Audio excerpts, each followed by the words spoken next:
একেবারে সাইবেরিয়া থেকে শুরু করে নিউজিল্যান্ড পর্যন্ত কোনো জায়গার কোনো মানুষই মিথ্যা কথাকে এনকারেজ করবে না, চুরিকে এনকারেজ করবে না, মানুষ খুন করা এনকারেজ করবে না। আমার জীবনের শ্রেষ্ঠতম আনন্দ কোথায় জানেন? যারা আজকে এই কাজগুলো করতেছেন, আমার বয়সী, আমার চেয়ে ক্লাস মাইনাস বয়সী, তাদের জন্য একটা মেসেজ যে আপনি শান্তি পাবেন না কোনোদিনও না। সব জায়গার থেকে একটা জিনিসই, চকলেট বাচ্চাদের জন্য আমার জন্য বই, আমার ইনভেস্টমেন্ট ওইটাই। গায়ের শার্ট আমি 500 টাকা কম দিয়ে কিনবো, কিন্তু ব্র্যান্ডের বই আমার কাছে থাকতে হবে, শার্ট না থাকলেও হবে। আমি কিন্তু মধ্যবিত্ত ঘরের ছেলে, আমি জমিদার ঘরের ছেলে না, বাট আমার বাবার কোটি টাকা থাক না থাক, that is immaterial to me as a human being. What I have achieve, that matter. 5 বছর কামলাগিরি করলে, 5 বছর জানোয়ারের মতো পরিশ্রম করলে, ইভেন আর একটা শব্দ বলি, 5 বছর কুকুরের মতো পরিশ্রম করলে যদি 50 বছর পায়ের উপর পা দিয়ে বসে খাওয়া যায়, তাহলে আমি কেন 5 বছর পরিশ্রম করবো না? সারা ওয়ার্ল্ডে তো আমরা দেখি বড় বড় কোম্পানিগুলো সিইও হচ্ছে ইন্ডিয়ান, এমনকি বাংলাদেশের অনেক এমএনসি তেও দেখা যায় যে ইন্ডিয়ান লোকজন এসে সিইও হয়। কেন আমি অন্য ডিপার্টমেন্টের বেসিক জিনিসগুলো জানবো না? এইটা ইন্ডিয়ানরা জানে, তারা শিখে আসে, প্র্যাকটিস করে আসে, এই জন্য তারা পারে। আজকে যারা হয়তো যে পার্সনটা হয়তো 20 বছর, 21 বছর, 25 বছরে, সে কিভাবে নিজেকে একটা জার্নির মধ্যে নিতে পারে যাতে হচ্ছে সে এরকম একটা লিডিং পজিশনে যেতে পারে আর কি। আমাদের আজকের গেস্ট হিসেবে জিলানি ভাই আছেন। ওনার লম্বা একটা এক্সিকিউটিভ এক্সপিরিয়েন্সের পাশাপাশি ইয়াথদেরকে ট্রেন, গাইড, মেন্টরিং করা রিলেটেড বিশাল একটা জার্নি আছে। তার পাশাপাশি উনি কিভাবে একজন স্টুডেন্টকে ইফিশিয়েন্ট হতে পারে, প্রফেশনাল ক্যারিয়ারে ভালো হতে পারে, এবং আলটিমেটলি এখন থেকে নার্চার করে লং টার্মে কিভাবে একজন সিইও হইতে পারে, এই রিলেটেড একটা হিউজ একটা জার্নি এক্সপেরিয়েন্স আছে ওনার। তো এই ফুল কমপ্লিট প্যাকেজ নিয়ে আমরা আলোচনা করব। বাট শুরুতে জিলানি ভাইকে বলবো যে ভাই একটু ছোট করে যদি আপনার পরিচয়টা আমাদের সামনে তুলে ধরেন। Thank you very much, it's my pleasure that I am with you now. তো আমার নাম নাজার ই জিলানি, জিলানি বলে পরিচিত। আমি 1985 এর BCS, I did not join there. আমার স্বপ্ন ছিল এমএনসি তে যাওয়ার। আমি আমেরিকান ফার্মা জয়েন্ট ফাইজার কর্পোরেশনে জয়েন করি। তো সেখানে দীর্ঘ 12 বছর ছিলাম।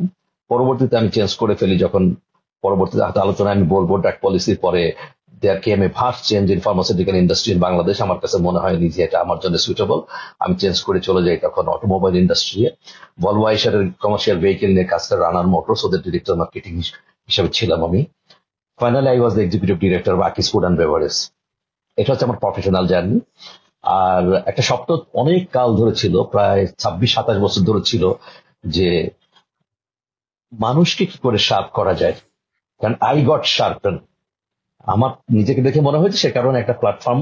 এটা আমার ব্রেন চাইল্ড হিসেবে 6-7 বছর ছিল। তারপরে প্রায় 16 বছর ধরে এটা আমি কন্টিনিউসলি ডায়েরিতে লিখে গেছি, কবে আমার একটা সার্টেন জায়গা হবে, বাচ্চারা বড় হবে, কোন সময় আমি শার্পনারের, প্রতিষ্ঠানের নাম হচ্ছে শার্পনার, শার্পনারের ইনকাম দিয়ে বাজার করতে হবে না, সেরকম সময় আমি এটা শুরু করবো। Then I left Akij food and beverage. ওদেরকে বললাম আমি আর অপারেশন করবো না, আমি কনসালটেশন করবো।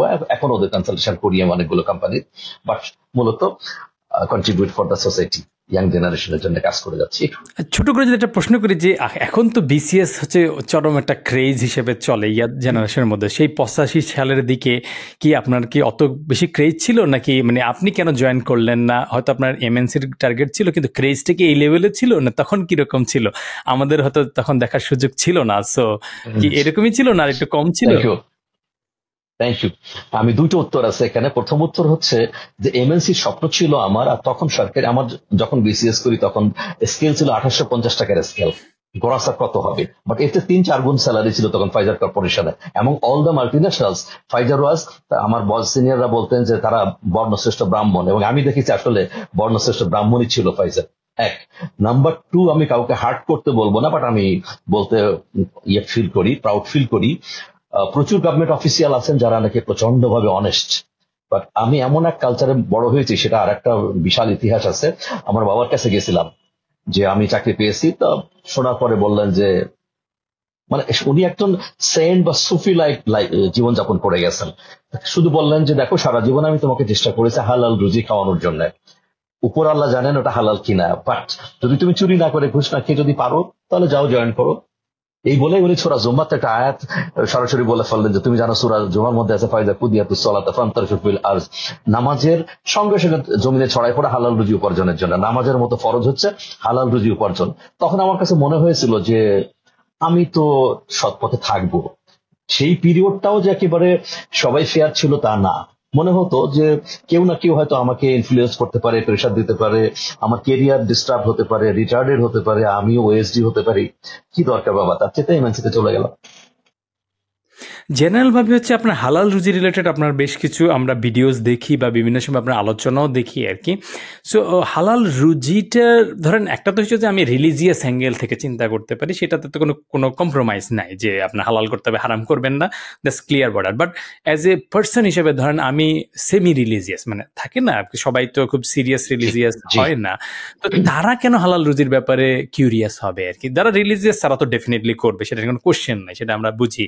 কিন্তু একটা সাধারণ মানুষ হিসেবে আমরা ধরেন মানে অনেক বেশি সবাই ধার্মিক, সেটা হয়তো প্র্যাকটিক্যালি দেখি না, তাদের জন্য হালাল রুজির মানে আর কোনো বেনিফিট আছে কিনা, জাস্ট রিলিজিয়াস পার্সপেক্টিভ বাদ দিয়ে? Thank you very much. আমি যদি গ্লোবাল পার্সপেক্টিভটা দেখি, প্রত্যেকটা গ্লোবই যদি দেখি, যে আসলে রিলিজিয়ান আমি দূরে রাখি, রিলিজিয়ান আলোচনা না, বাট ইস্যু হচ্ছে মোরালিটি, এথিক্স বা ভ্যালুজ, এই জায়গাগুলোতে কিন্তু একেবারে ইউনিফর্মিটি আছে এবং অল দ্য নেশনস গ্লোবাল, আমার যতটুকু জানা আছে। মানে কোন ধর্মই কিন্তু খারাপ চায় না, মানে কোন ধর্মই কিন্তু খারাপ চায় না, খারাপ আমরা যতটুকু জানি আর কি। আমরা ধর্ম শব্দ উচ্চারণ করলাম না, হয়তো ধরলাম যে একেবারে সাইবেরিয়া থেকে শুরু করে নিউজিল্যান্ড পর্যন্ত কোন জায়গার কোনো মানুষই মিথ্যা কথাকে এনকারেজ করবে না, চুরিকে এনকারেজ করবে না, মানুষ খুন করা এনকারেজ করবে না। তাহলে ভ্যালুজের সব ঠিক আছে, মোরালিটি, লিগালিটি বা ইলিগালিটি ঠিক আছে। তাহলে আমি আপনার প্রতিষ্ঠানে চাকরি করব, আমার কলিগদেরকে যেভাবে আমি মোটিভেট করতাম যে আপনার 25,000 টাকা বেতন, 25 দিনের কাজ, পার ডে কত, 1,000 টাকা। রাত্রে ঘুমানোর সময় এই মসজিদে, এই মন্দিরে, গির্জায়, এই হৃদয় চোখ বন্ধ করে আপনি ভিতরের অন্তরাত্মাকে প্রশ্ন করবেন, 1,000 টাকা যে আমার স্যালারি জমা হচ্ছে মাসের শেষে, আমি কি have I done the job at the rate of 1,000 টাকা?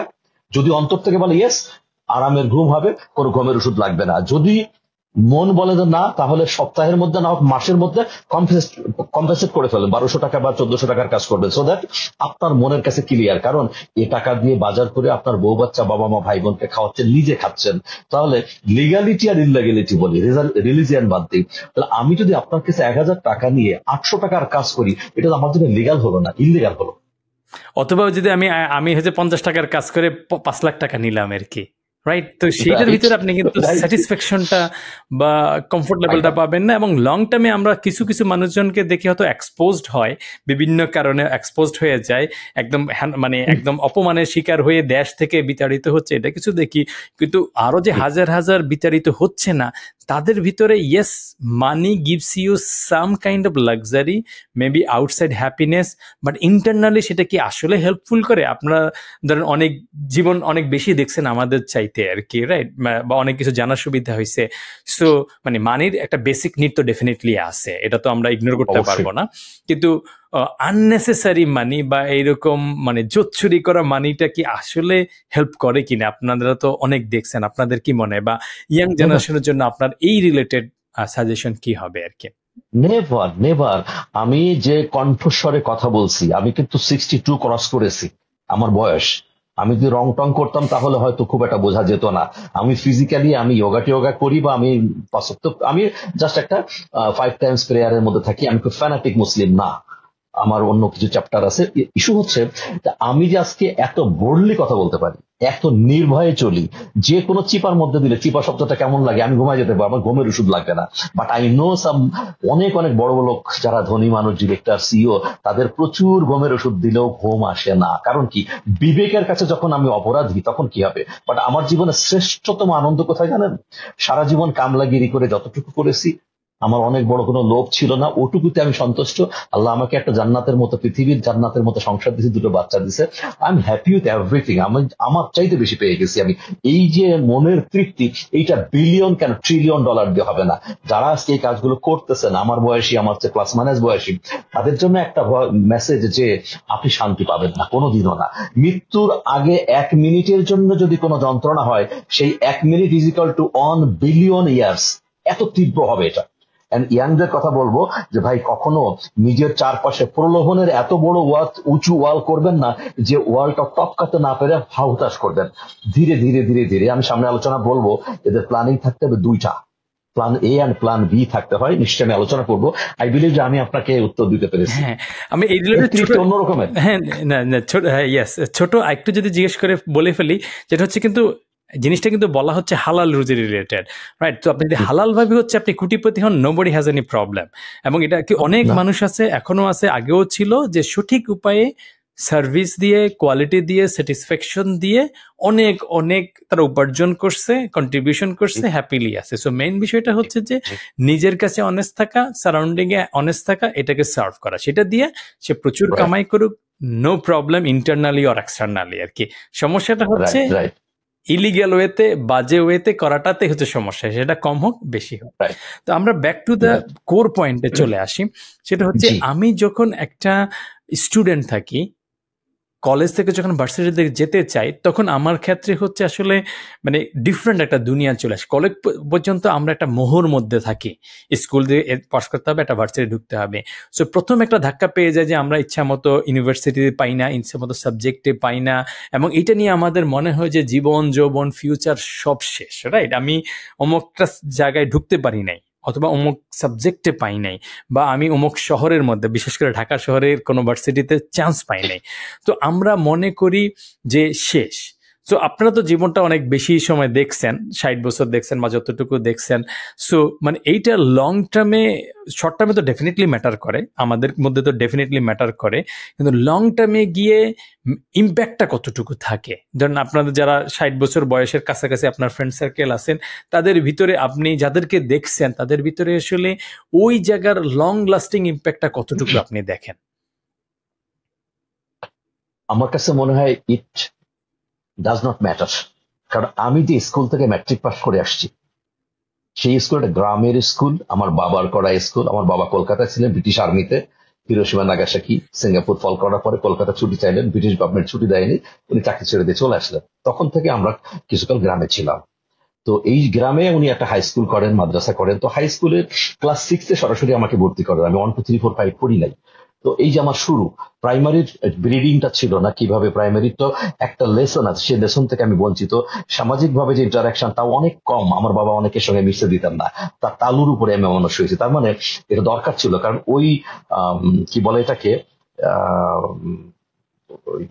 যে শব্দ অ্যাপ্রোপ্রিয়েট শব্দটা বলছি, যে ডিফেন্স মেকানিজম বলে যেটাকে, শরীরের ডিফেন্স মেকানিজম যেমন, তো সোসাইটির সঙ্গে ইন্টারাকশন করতে গেলে যে মেকানিজম তৈরি হওয়া দরকার ছিল, আমার হয়নি। কারণ ওই বয়স পর্যন্ত আমাকে মিশতেও দেয়নি, স্কুলে দেয়নি, প্রাইমারিতে সরাসরি ক্লাস 6-এ। জীবনে একবারই আমি ক্লাস ফার্স্ট হয়েছি। আমার মেয়েকে এনকারেজ করতে যেয়ে বলি যে তোমার এমন বংশে জন্ম যে বাবা একবার ফার্স্ট হয়েছে। কারণ ও যখন 14.5 পেতো, ওটা 15, মন খারাপ, প্রিপারেটরি স্কুলে, মা একটু রাগ করবে, এদিকে আসো, তোমার বংশে বাবা কিন্তু একবারই ফার্স্ট হয়েছে ক্লাস 6-এ। ক্লাস 7-এ আমার কোনো খবর ছিল না। 40 50 70 কত রোল নম্বর আমি জানি না। ম্যাট্রিক সেখান থেকে পাস করেছি আমি। তারপরে আমার কলেজ হয়ে ঢাকা ইউনিভার্সিটি। তো হোক ঢাকা ইউনিভার্সিটি, আমি বলবো না যে ঢাকা ইউনিভার্সিটি বলে আমি এখানে। অ্যাকচুয়ালি আমি পড়াশোনা করেছি ইংরেজি সাহিত্যে। এটা আমি পরে যাবো স্ট্রাগলের মধ্যে, তখন দেখবেন আমার Shakespeare, Byron, Milton, Homer, Keats কোনো কাজে লাগেনি, আমার কোনো কাজে লাগেনি। আমি ইসলামিক রিসার্চে স্কলার ছিলাম, আমি কোরআন, বাইবেল, মহাভারত, ত্রিপিটক, ব্যবস্থা নিয়ে কাজ করেছি, সেটাও আমার কাজে লাগেনি। কাজ করেছে কি মার্কেটিং, সেলস, ম্যানেজমেন্ট ইত্যাদি ইত্যাদি। তো আসলে বিষয় হচ্ছে ওই যারা কলেজ থেকে ইউনিভার্সিটিতে আসেন, আমি এই গ্রুপের কলিগদেরকে বলবো, বাচ্চাদেরকে বলবো যে আমি কি করব। আমি একটু সাবজেক্টে চলে যাই ভাই, with your permission. Sure sure sure. যদি বাবার অঢেল সম্পত্তি থাকে, বাবার ইন্ডাস্ট্রি থাকে, ফার্ম থাকে, তাহলে তো সে নিজেই শুরু হয়ে যাবে, উদ্যোক্তা হবে। সেটার ব্যাপারে তো আপনারা খুব ভালো ভালো লেসন দেন, আমি দেখেছি, গুড। তো উদ্যোক্তা হতে পারবে। বাট চাকরি করতে গেলে কোথায়? আইদার গভর্নমেন্ট আর নন গভর্নমেন্ট। গভর্নমেন্টের 4 থেকে 5টা, 100টা চাকরির মধ্যে 5টা চাকরি গভর্নমেন্ট হতে পারে অ্যাট বেস্ট, 95টা হচ্ছে নন গভর্নমেন্টের। আচ্ছা, তো 5টা হলো ওই বিসিএস ধরনের যারা সোনার হরিণ ধরতে লেগে থাকে। তাহলে আমাকে তো ছাত্র জীবনে জানা দরকার ছিল আমি চাকরি পেলে কোথায় করব, সরকারি চাকরি কি আর বেসরকারি চাকরি কি, একটা কোম্পানি কি, সেই কোম্পানির 100টা মানুষ থাকলে তার এইচআরে কয়টা মানুষ লাগে, ফিনান্সে কয়টা, কমার্শিয়ালে কয়টা, তার সেলস মার্কেটিং এ কয়টা। এই অর্গানোগ্রামটা বুঝলে বোঝা যেত যে অ্যাকচুয়ালি জবের স্কোপটা কোথায় আছে। যে কোনো কোম্পানি, প্রফিট ওরিয়েন্টেড কোম্পানি, যারা রেভিনিউ শুধু তো আনবে না, শুধু প্রফিট করবে। তো প্রফিট ওরিয়েন্টেড কোম্পানির এন্ড গেম একটাই, রেভিনিউ আনা। তো সেলস এন্ড মার্কেটিং, প্রোডাক্ট বা সার্ভিস যাই বিক্রি করুক না কেন, এই জন্য সারা বছর বাংলাদেশে সেলস মার্কেটিং এ জব পাওয়া যায়। কিন্তু আমাদের ছেলেরা তো কেউ সেলস মার্কেটে আসতে চায় না। কষ্ট করতে হয়। এই জন্য এখন অ্যাকাউন্টস 100টা মানুষের কোম্পানি হলে আমি হলে তো একটা লোককে বা দুটো লোককে চালাতে হবে। অ্যাকাউন্টস আর ফিনান্স সে একাই, এইচআর এর সঙ্গে আমি অ্যাডমিন দিলাম, না দিব না আমি, কারণ আমার ওখানকার সব লিন কাজটা করতে হবে, কারণ আমি তো কোনো বোঝা নিয়ে আগাবো না, তাই না, প্রফিট করতে হবে। সো ওকে বোঝা দরকার ছিল এটা। এবং ওইখানে যেতে গেলে আমার কি কি যোগ্যতা লাগবে, আমি যে সাবজেক্টে বাংলাদেশে এখন পড়ালেখা করি সেই সাবজেক্টে তো চাকরি হয় না, তাহলে আমার কোন কোন যোগ্যতার দরকার সেগুলো আমরা হয়তো আলোচনায় আসবো, যে এই জিনিসগুলো শিখলে সে নিজেকে তৈরি করতে পারবে। ইভেন উদ্যোক্তা হতে গেলে মিনিমাম 3 থেকে 5 বছর যদি চাকরি করে, তাহলে সে at least man management, discipline, finance, accounts, costing, blah blah অনেক জিনিসগুলো শিখে ফেলতে পারে। এটা তার অনেক কাজে লাগবে। কিন্তু আমাদের বাংলাদেশে আমি কিছু ট্রেনিং করে দেখেছি, এদের স্বপ্ন একটাই, ওরা তো আসলে বলে মানে কি বলে স্টার্ট আপ, চলে শুরু করে কাপড়ের ব্যবসা অথবা সুন্দরবনের মধুর ব্যবসা, এটাই করে, রাইট। তো কিন্তু নতুন কোনো ইউএসপি নাই তো, কারণ তার যে মধু, সুন্দরবনের মধুর সাথে তো কোনো ইউএসপি দিচ্ছে না, তাহলে কেন সে তার কাছ থেকে কিনবে? কিন্তু এরা মনে করে কিছু টাকা নিয়ে আসে আর প্রচন্ড আবেগ, আমি আলিবাবার থেকে আমাজন কিছু একটা হয়ে যাব, তা তো হয় না, তাকে বিজনেসটা শিখতে হবে, তাই না? তো আমার মনে হয় যে এখন যারা এই ইয়াং, যারা এডুকেশন শেষ করে কর্মজীবনে যাবে, বিট বাবার প্রতিষ্ঠান, বিট সরকারি চাকরি অর বেসরকারি চাকরি, নিজেকে তৈরি করতে হবে। তৈরি করার কোনো বিকল্প আমার জানা নেই। এখানে একটা জিনিস আমি কয়েকদিন আগে বলছিলাম, বলতে ডেফিনেটলি খারাপ লাগে বা বলতে গেলে একটু কেমন জানি লাগে, সেটা হচ্ছে আমি যদি ঢাকা ইউনিভার্সিটির ডিপার্টমেন্টগুলোর ওয়েবসাইটে দেখেছি এই ডিপার্টমেন্টগুলো ঢাকা ইউনিভার্সিটিতে আছে, ঢাকা ইউনিভার্সিটি বাংলাদেশের মানে সেরা প্রতিষ্ঠান, রাইট? এখানে আপনি যদি সাবজেক্টগুলোর নাম দেখেন, যতগুলো সাবজেক্ট দেখতেছিলাম 80-90টা আমার কতটা যেন, মানে আপনি মোটামুটি বলে ফেলতে পারেন যে এই 50টা সাবজেক্টের মধ্যে বছরে আপনি 50টা সার্কুলার দেখবেন না, বা বছরে আপনি 10টা সার্কুলারও দেখবেন না, বা 5টাও দেখবেন না। সাধারণ হিসেবে we could be wrong, I could be wrong, you could be wrong, that's fine, but common সেন্সে বলে যে এতগুলো সাবজেক্ট পোলাপানি আবার কিছু না কিছু পড়তেও হবে, এমন না যে পড়াও যাবে না। তো সাবজেক্টগুলোতে ছেলে পেলে যারা ঢুকে একটা বড় একটা পোর্শন হচ্ছে পড়তে হবে, পড়তেছি, আবার এই ফিল্ডে চাকরি নাই, অল্টারনেটিভ কি বিসিএস। এখন বিসিএসও তো সবার হবে না, সো সেক্ষেত্রে মানে what they can do in their student life, যে আচ্ছা ঠিক আছে আমাকে পড়তে হবে, পড়াশোনাটা ছেড়ে দেওয়া যাবে না, because it has other benefits, গ্রাজুয়েশনটা লাগবে, গ্রাজুয়েশনটা কি ছেড়ে দিব নাকি ছাড়বো না, আর না হইলে আমি এই সময়টাতে নিজেকে আসলে কিভাবে রেডি করব। আপনি একজন কাইন্ড অফ লাইক আপনার ইংলিশ ব্যাকগ্রাউন্ড থেকে আপনি হয়তো সেলস মার্কেটিং বা বিবিএ যেটাকে আমরা এখন বলি, বিবিএ লাইনে আপনি কিছুটা সুইচ হয়েছেন আর কি আপনার ক্যারিয়ারের জন্য। তো এখনকার দিকে ছেলেপেলেরা আসলে কি করবে, যেখানে বাস্তবতাটা হচ্ছে ইয়েস বুঝি আমার ডিপার্টমেন্টের ক্যারিয়ারের অপশনসটা অত এভেলেবল না, এবং বাকি যে কয়েকটা সাবজেক্ট আছে সেটাও খুব লিমিটেড। অনলি আপনি হয়তো হাতে গোনা 5টা থেকে 10টা সাবজেক্টে বের করতে পারবেন যে এদের মধ্যে মোটামুটি যত পোলাপাইন গ্রাজুয়েশন হচ্ছে তার 50-60% জব মার্কেটে আছে, যতজন গ্রাজুয়েশন হচ্ছে, বাকিগুলাতে আপনি বের করতে পারবেন না। আবার পোলাপাইন যে কিছু না করে বসে আছে সেটাও কিন্তু না, রাইট? মানে কিছু বেকার হচ্ছে সেটা আলাদা হিসাব, আর কেউই কিছু করতে পারছে সেটাও কিন্তু না। So what is the difference, আর কিভাবে এই ডিফারেন্সিয়েশনটা তৈরি করা যেতে পারে আর কি? আমি দেখুন, ওয়ার্ল্ড ইকোনমিক ফোরাম একটা এডুকেশন সিস্টেমের কথা বলে। আমরা অনেক সময় আলোচনায় দেখি যে আমাদের ইন্ডাস্ট্রি যা চাচ্ছে আর একাডেমিয়া তা দিতে পারে না। আমি এর কিছু আলোচনায় আমি নিজেও ছিলাম। করোনার আগে দুটো জিনিস নিয়ে আলোচনা হতো, একটা হচ্ছে বিদেশি সিইওরা প্রচুর টাকা নিয়ে যাচ্ছে, আর একটা হচ্ছে ইন্ডাস্ট্রি ভার্সেস একাডেমিয়া। প্রচুর আলোচনা হয়েছে। অ্যাকচুয়ালি যে প্রোডাকশনটা একাডেমিয়া দিচ্ছে, ডাইনিং এ যখন দেওয়া হচ্ছে তখন ইন্ডাস্ট্রি বলে না এটা আমি খাবো না। তাহলে দরকার ছিল কি ওর রিকোয়ারমেন্ট অনুযায়ী দেওয়া। কিন্তু আমাদের এডুকেশন সিস্টেম যেহেতু চেঞ্জ আমরা করতে পারছি না, আমরা অথরিটি না, তাহলে হোয়াট ইজ দ্য অল্টারনেটিভ? এখন ওয়ার্ল্ড ইকোনমিক ফোরাম যেটা বলে STEM, যেটা science, technology, engineering and math, এই চারটা STEM, এই STEM এর মধ্যে থাকা, যদিও তারা এখন কলেজ চলে আসছে, ইউনিভার্সিটিতে আসছে, এখন তো নতুন করে সম্ভব না। আগামীর আলোচনায় আমি দেখাবো হ্যাঁ এটা সম্ভব। I myself did that. তো করতে হবে কি, এই যে কোনো বাংলা হোক, ইতিহাস হোক, ভূগোল, বিজ্ঞান, নির্বিজ্ঞান, এরকম করে কত যে সাবজেক্ট আছে, এটা পড়তে পড়তেই পাশাপাশি আমি নিজেকে তৈরি করে ফেলবো কিছু স্কিলে, হার্ড স্কিল, সফট স্কিল ইত্যাদি ইত্যাদি, so that at least I can grab A job. তারপরে আমি কেরিয়ার নিয়েও চিন্তা করব। বাট শুধুমাত্র আমি বাংলা সাহিত্যের ছাত্রকে, যে I am sorry for telling, যে যারা শুনবেন আমাকে ক্ষমা করবেন, বাংলা সাহিত্যকে যখন আমি একবার জিজ্ঞেস করে বসি না পদাবলী নিয়ে 2-4টা কথা, দেখি সে উত্তর দিতে পারে না। ইকোনমিক্সে পড়ছেন? আচ্ছা, কিনসের মানি থিওরি মনে আছে? স্যার পড়ছিলাম তো। আচ্ছা, কেমিস্ট্রি না? আচ্ছা, NH3 আর NH4 বলেন তো? স্যার পড়ছিলাম তো, ভুলে গেছি। এরকম করে প্রতিটা সাবজেক্টকে, ফিনান্সে একটু প্রশ্ন করলেই দেখি স্যার পড়ছিলাম তো, ভুলে গেছি। এই যে বেসিক এত খারাপ, আমার ওই বইটার মধ্যে আছে, রোড টু বিকামিং সিওর মধ্যে, why India answer the best supplier of CEO across the globe কি করে হয়। আমি আলাদাভাবে আলোচনা আমার সন্তানদের জন্য করেছি, স্টুডেন্টদের জন্য করেছি। দরকার হচ্ছে নিজেকে তৈরি করা, এর কোনো বিকল্প নাই, তা না হলে হতাশায় আসবে। তো আপনি যদি আমাদেরকে আরেকটু বলেন, আমরা সিইওর বিষয়ে আলোচনা করব, কিন্তু ধরেন আমি যখন হচ্ছে আমার কিন্তু ফোকাসের মধ্যে 3টা জিনিস ঢুকে যায়। আমি যখন একটা সাবজেক্টে পড়তেছি, প্রথম 1 সপ্তাহ 2 সপ্তাহ 1 মাস আমার হয়তো এক্সাইটমেন্ট থাকে, ঢাকা ইউনিভার্সিটির চান্স পাইছি বা ভালো জায়গায় চান্স পাইছি, গুড, অথবা ভালো সাবজেক্টে পাই নাই, প্রথম থেকে হতাশ, সেটা হইতে পারে। কিন্তু আমার রেসপন্সিবিলিটি সাধারণত 3টা থাকে। এক হচ্ছে আমার ভরণ পোষণ ম্যানেজ করতে হবে। ফ্যামিলি থেকে অনেকের টাকা দেয়, অনেকের দেয় না। মোস্ট অফ দ্য কেসে আমরা হয়তো পাই না, পাইলে খুব লিমিটেড পাই। হলে থাকতে হবে, এটা সেটা করতে হবে, এই টাইপের একটা ফ্যাক্টর আছে। এটা আমার most crying need. Second crying need কিছুদিন পরে চলে আসে, পরীক্ষা টরীক্ষা এগুলো দিতে হবে। আর আমার ফিউচারের জন্য আমার একটা চিন্তা আছে, কিন্তু কাজটা করা হয় না। মানে আমরা বুঝি কিন্তু মোটামুটি, মানে মাশাআল্লাহ আপনার সাথে আমরা কিন্তু কম বুঝি না, উইথ ডিউ রেসপেক্ট আর কি, বুঝছেন? আমরা মনে হয় আপনার সাথে বেশি বুঝি, এরকম একটা ধারণা রাখি আর কি। মানে don't take it personally, with due respect, যে আমরা যারা ইয়াংরা মনে করি যে আপনাদের সাথে আমরা ভালোই বুঝি, কিন্তু আলটিমেটলি দেখা যায় কাজটা করা হয় না।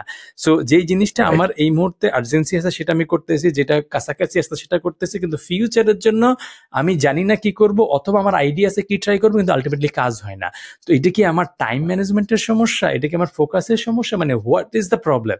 কারণ সবাই যদি জানে যে কি করতে হবে, বলে দেবে আমি বিসিএস দিব। ভাই এই সপ্তাহের মধ্যে কি করছো বিসিএস পড়া রিলেটেড? কিছু করি নাই। বা আমি এমএনসি করব, বা হোয়াট এভার করবো, একটা চাকরি করবো, বা প্রাইভেট জব করবো, বা কিছু একটা করবো। এই মাসে এই সপ্তাহের মধ্যে কি করছো? কিছু করি নাই।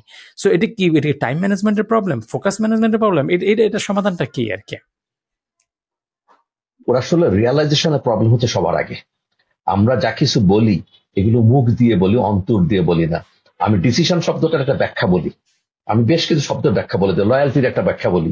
লয়্যালটি মানে হাত এরকম জোড়া করে না, জি স্যার করে না। লয়্যালটি মানে সামথিং রং। আমি জঙ্কার মাহবুবকে বলেছি যে আমি I will do this, I have to prove my loyalty doing that job. If I do that, if I do that, only then I am loyal to you. Otherwise, I am not doing the job and I am doing everything for you. No, flattering, এটাকে loyalty বলে না। তো decision আমি ব্যাখ্যা করি এভাবেই, when somebody takes any decision, from that moment onwards, if the attitude, behavior pattern and activity, everything of that person is not dramatically or drastically changed, that is a bogus declaration of decision. ওটা কোনো সিদ্ধান্ত না। তার মানে আপনি যখন একটা সিদ্ধান্ত নেবেন, এটা ওই কাজটা করাটা যদি আপনার টপ মোস্ট প্রায়োরিটি না হয়, তাহলে you didn't make the decision. আপনি হয়তো সান্ত্বনামূলক কিছু একটা বলছেন, নিজেকে একটা ফাও সান্ত্বনা দিচ্ছেন, হ্যাঁ প্রশ্না দিচ্ছেন আর কি। It's very strong message. কিন্তু আমরা অনেক কিছু করতে চাই, ইয়েস আমি এটা করতে চাই, কিন্তু it doesn't reflect my day, it doesn't reflect my action. এইটাতে আমরা মানে করি না। তো এই ডিসিশনটা নিলাম, ওকে আমি স্ট্রংলি ডিসিশন নিলাম, ইয়েস আমি করব, তারপর এটাকে আমরা কনভার্ট করবো কিভাবে, মানে কোনো মেকানিজমটা কি আর কি, সেটা সম্পর্কে যদি কিছুটা বলেন আর কি। রাইট, অ্যাকচুয়ালি কখনো কেউ যদি সিদ্ধান্ত নিয়ে ফেলে, বাংলা একটা কথা আছে, যেখানে মন যায় সেখানে পাও যায়। এখন রাস্তার থেকে কেউ যদি সিগারেটের দোকান থেকে সিগারেটের ওই কি বলে ওটাকে আমি জানি না, ভিতরে ওইটা ফেলে দিয়ে অন্য কিছু ভরে খায় আর কি, স্টিক যেগুলা, এটা যদি খোঁজে সে জানে কোন দোকানে পাওয়া যায়। আর সেই লোকটা যদি মসজিদ কোথায় আছে খোঁজে তাও পাবে, মন্দির গির্জা কোথায় আছে পাবে। তার মানে মন যেখানে যায় পা সেখানে যায়। আমি বাই দ্য ওয়ে বলে ফেলি, আমার ইন্টারমিডিয়েটে রশিদ নাম করে একজন বন্ধু ছিলেন, বাংলা টিচার দাঁড় করালেন, কলেজের ছেলেকে দাঁড় করালে তো ইগোতে লাগে, তো ওকে দাঁড় করাই স্যার পড়ালো শুরু করলেন। কিছুক্ষণ পরে রশিদ অনুমতি ছাড়া বসে পড়ছেন। স্যার কিছুক্ষণ পরে বলেন রশিদ দাঁড়াও। চমৎকার কথা বলছিলেন, সবার জন্য একটা মেসেজ, আমি সারা জীবন এটা বলে থাকি। বললেন যে রশিদ, সকিনা জরিনা কুলসুম যদি বলতো রাত্রে 1টার সময় আমার জানলার পিছনে এসো, তখন রাত 10টার থেকে তুমি অস্থির হয়ে যেত, তোমার মা বলতো, কিরে তোর এরকম দেখাচ্ছে কেন, তুই এরকম কেন, মা তুমি যাও তো, ইত্যাদি ইত্যাদি। তারপরে তুমি রাত্রি 12টার আগে যে আস্তে আস্তে জরিনার জানলার পিছনে দাঁড়ায় আসো, এবং সেখানে দেখা যাবে যে মশা গায়ে এসে পড়ছে, মশা এভাবে মারলে শব্দ হবে, চোর ধরা খাইবা, মশা মারো তুমি ডলা দিয়া। তুমি ওইখানে দাঁড়ায় আসসালাতু খায়রুম মিনান নাউম যখন বলে, তখন জবা ফুলের মতো চোখ নিয়ে ফিরে আসো, সকিনা জরিনা কুলসুম কিন্তু ঘুমাচ্ছে, সে ঘুমে। তাহলে জরিনার ডাকে তুমি যে চলে গেলে রাত্রি 11টার সময়, আর আমি প্রফেসর তোমাকে বললাম যে তুমি দাঁড়াও, আমার কথায় তুমি দাঁড়াতে পারলে না, তোমার কোমর ব্যথা করলো। মানে কিভাবে উনি শিখালেন জিনিসটা, মানে তার যে ওই দিকে যাওয়ার যে প্রননেস, সেটার কারণে সে ওখানেই চলে গেছে। মন যেখানে যায় পা সেখানে যায়, তো মন নিয়ে গেছে তাকে জানলার পিছনে। এখন একটা ছেলে যদি রিয়ালাইজ না করে যে আমার বাবা মা আমাকে কিভাবে বড় করেছে, আমি কিভাবে বড় হব, আমার দায়িত্বটা কিভাবে পালন করব, অন্য কারো না হোক, আমি আমার দায়িত্ব, আমার যারা বংশ আসবে, মানে বংশধর যারা আসবে, স্ত্রী পুত্র কন্যা, তাদেরকে কি করব, এই চিন্তাগুলো তার মধ্যে থাকলে, এই সিরিয়াসনেস থাকলে, অবশ্যই সে আড্ডা ছেড়ে দিয়ে টিউশনি করবে, তরকারি বিক্রি করবে। আমার অ্যামাজিং একটা নিউজ কালকে দেখেছি আমি। একটা হচ্ছে লিঙ্কডইনে মাঝে মাঝে ইনবক্স করে অনেকে, এদেরকে আমি মনে মনে আসলে করুণা করি, কারণ এত লেখাপড়া শেখার পরে আপনি ইনবক্স করতে আসেন কেন।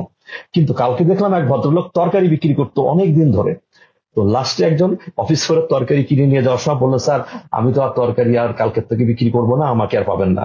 বললো, কেন বাবা? তো আমার চাকরি হয়ে গেছে। তোমার চাকরি হয়েছে? তোমার পড়ালেখা মানে মাস্টার্স, তারপর আর কি? আমি বিএড করেছি। কিসের চাকরি? শিক্ষকতা চাকরি। মাস্টার্স আর বিএড করে কোন প্রতিষ্ঠানের সামনে বসে যদি সে ফুটপাতে তরকারি বিক্রি করতে পারে ফর লং ডেজ, তারপরে একদিন সে চলে গেল, তার মধ্যে কোনো ইগো নাই, কোনো কিচ্ছু নাই। আমি তো তাকে স্যালুট বলেছি সেখানে। আমি জেনারেলি আমি কোথাও কোনো কমেন্ট টমেন্ট লিখি না, কমেন্ট পড়ি, বাট আমি তার জন্য আমি অ্যাপ্রিসিয়েট করেছি, আই স্যালুট হিম। সে হচ্ছে আমাদের আইডল। আমাদের এই জায়গাটা মানে সবাইকে সচেতন হতে হবে। আমরা তো কেউ যে করে দিতে পারবো না। আমি আমাদের সময় দিয়ে যেটা করছি, এই মেসেজটা যারা দেখবে তারা যদি বুঝে, আমার কাজটা আমি করলাম, বাট বাকিটুকু তাকে বুঝতে হবে। এটা খুবই ইম্পর্টেন্ট একটা জিনিস, যে আমাকে যখন আমরা হচ্ছে একটা জিনিস চাই, তখন দেখা যাচ্ছে তার ইন্টারমিডিয়েট যে স্টেপসগুলো সেগুলো আমরা নেই না। সাপোজ সে হয়তো জব চায়, সেটা ঠিক আছে, তো দেশে হাজার হাজার বেকার আছে বা অনেকের অনেক কিছু এক্সপেকটেশন আছে, কিন্তু তার আগে তাকে যে স্যাক্রিফাইসটা করতে হবে অথবা যে টাইমটা দিতে হবে, এই ভিতরটার মধ্যে সে যখন হয়তো একজন হয়তো তরকারি বিক্রি করতেছে, একজন হয়তো একটা ছোট একটা ভেন্ডর শপ দিচ্ছে বা কিছু একটা দিচ্ছে, দিয়ে সে চলার চেষ্টা করতেছে এবং তার স্বপ্নটাকে সে নার্চার করতেছে। এই নার্চারিংটা অনেক বেশি ইম্পর্টেন্ট। আদারওয়াইজ দেখা যাবে যে সে যখন বেকার বসে বসে বসে বসে ট্রাই করে, তখন দেখা যাচ্ছে তার স্কিলটা কোনোভাবে গ্রো হয় না। তো সেক্ষেত্রে যারা জব হান্টিংয়ে থাকে তাদেরকে আমি এই কথাটা বলি যে তুমি জব হান্টিং করতেছো, চাকরি খুঁজতেছো, গত 1 মাসে তুমি নতুন কি শিখছো আমাকে বলো, বা তুমি এই সপ্তাহের মধ্যে নতুন কি শিখছো সেটা বলো, যেটা তুমি রেজুমেতে অ্যাড করো। তুমি জব হান্টিং করো, কোনো সমস্যা নাই। তাহলে দেখা যাবে তুমি যদি হচ্ছে চাকরি পাইতে তোমার 6 মাস দেরি হয়, তাহলে প্রতি সপ্তাহে তোমার যদি একটা জিনিস তোমার রেজুমেতে অ্যাড হয় বা একটা প্রজেক্ট যদি অ্যাড হয়, তাহলে 6 মাস পরে তুমি এমন একটা ক্যান্ডিডেট হয়ে দাঁড়াবা, তোমাকে হায়ার না করে পারবে না। আর তুমি যদি অপোজিটটা করো, আমার চাকরি হচ্ছে না, চাকরি করো, তাহলে তোমার স্কিলটা ডিগ্রেড হইতে হইতে থাকবে। 6 মাস পরে তুমি আরো আনহায়ারেবল হয়ে যাবে, তোমাকে হায়ার করাই যাবে না। সো আপনার আরেকটা অ্যাঙ্গেল আছে, যেহেতু বাস্তবতা এক ধরনের, এডুকেশন সিস্টেমটা এক ধরনের অবস্থায় আছে, সেটা পিপলকে সার্ভ করা একটা অবজেক্টিভ আছে, কোম্পানি সার্ভ করার চাইতে, আর কোম্পানিগুলো একটা ডিফারেন্ট অ্যাঙ্গেলে আছে। তো আপনার আমলে আপনি যখন একটা ডিফারেন্ট ব্যাকগ্রাউন্ড থেকে একটা মাল্টিন্যাশনাল কোম্পানিতে সেলসের যাবে ঢুকছেন, ডেফিনেটলি আপনি ওই রিলেটেড নলেজ গেইন করে ওটাতে ঢুকছেন। সো সেলফ স্টাডিটা বা সেলফ এক্সপ্লোরেশনটা তখন কিরকম চ্যালেঞ্জ ছিল, এখন কি সেই রিলেটেড চ্যালেঞ্জ একদিক দিয়ে সুবিধা হয়েছে, অন্য দিক দিয়ে অসুবিধা হয়েছে? সুবিধা কোন দিক থেকে হয়েছে? রিসোর্স পাওয়া যাচ্ছে কিন্তু ফোকাস পাওয়া যাচ্ছে না। মানে যে আমি রিসোর্স পাই ইউটিউবে পাই, যেটা আপনি হয়তো ডেফিনেটলি ইউটিউবে আপনি তখন পান নাই, বা বইও হয়তো ঠিক মতো করে পাইছেন কিনা কে জানে, একটু পরে বলবেন। সো সেলফ স্টাডিটা তখন চ্যালেঞ্জিং ছিল, এখন ইজি হয়েও কিন্তু ইজি হয় নাই। সো আপনি এই দুই কালের মধ্যে কম্পেয়ার করে একটু আমাদেরকে বলেন যে আপনার ট্রানজিশনটা কিরকম ছিল ডিফারেন্ট ব্যাকগ্রাউন্ড থেকে, আর এখনকার দিকে সুবিধা আর অসুবিধাটা কি, এটাকে কিভাবে ডিল করা যেতে পারে? Thank you very much for the nice question. কারণ আমি মনে করি যারা শুনবেন এই পাঠটুকুর জন্য অনুরোধ করবে, একটু আমার উপস্থাপনা সুন্দর সুললিত ভাবে বলি বা না বলি, মেসেজটা নেওয়ার চেষ্টা করবেন। It is my humble request to all. আল্লাহ তাআলা মানে help me to do that, I did বলবো না, অন্যায় হয়ে যাবে, এটা আল্লাহর জন্য হয়েছে। Pfizer was the only company in Bangladesh যারা যে কোনো ডিসিপ্লিন থেকে অ্যাপ্লিকেশন ইনভাইট করতো। এটা ছিল আমার জন্য একমাত্র অপরচুনিটি। আমার রিডিং পার্টনার ছিল ঢাকা ইউনিভার্সিটিতে নাইমা, ওর হাজবেন্ড চাকরি করতো ফাইজারে, বললো যে ফাইজার লোক নিবে, তুই একটা অ্যাপ্লিকেশন কর। বুঝলি আমি তো আর্টসের সূর্য সেন হলে ছাত্র, তো বললো না ওরা যে কোনো ডিসিপ্লিন নিবে, অ্যাপ্লাই করলাম। প্রথম যেটা হয়েছিল যে প্রচুর লোককে একটা ছোট ছোট টেবিলে রাউন্ড টেবিল করে বসায় দেওয়ার পরে দূরে মার্কেটিং ম্যানেজার বসে বললেন, একটা টপিকস দিলেন, that was a population problem in Bangladesh. তখন মনে হয় 10 কোটি টোটি ছিল, তখনও পপুলেশন প্রবলেম ইন বাংলাদেশ আলোচনা করেন আপনারা, উনি শুনবেন, বাট দ্যাট আলোচনা মাস্ট বি ইন ইংলিশ। প্রথমে আমার কাছে সবচেয়ে ভালো লাগছিল যেটা যে অ্যাটলিস্ট এই জায়গায় মনে হয় টিকে দেবো আমি। সবাইকে যেটা করতে হয়, আমি চুপচাপ কিছুক্ষণ I observe the total audience, কে কিভাবে করে বলে ইত্যাদি, দেন আমি স্টার্ট করলাম। আমার মনে হয় 30 সেকেন্ডস পরেই মার্কেটিং ম্যানেজার উঠে এসে আমার পিঠে হাত দিয়ে বললেন যে please allow them to talk. তো বুঝে গেলাম যে মনে হয় পার পেয়ে গেছি। তারপরে আরো কয়েকটা স্টেজ পর ট্রেনিং এ বসেছি। আজকে এবার আমি বলি হোয়াট এ ম্যাসিভ ট্রেনিং ইট ওয়াজ, আমি জীবনে কল্পনা করতে পারবো না। আমি তো সায়েন্স পড়ি নেই, আমার আব্বাও সায়েন্স পড়েননি, বাট উনি আমাকে অনেক কিছু শিখাইছেন। আর এবার আসি anatomy, physiology, pharmacology, pharmacodynamics, pharmacokinetics.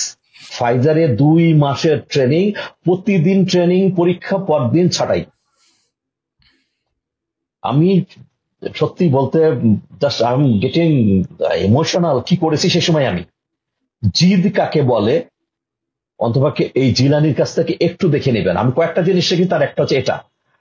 তো প্রথম দিনে যেটা হয়ে গেল গ্রুপিং, সবাই গ্রুপ করে ফেললো, কে সলিম, শহীদুল্লাহ হলের, কে এ হলের, সেই হলের, মানে আমি বাদ, আমাকে ওরা টোটালি বাদ দিয়ে দিল। ওকে ঠিক আছে, আমার বারুদে আর একটু আগুন লাগলো।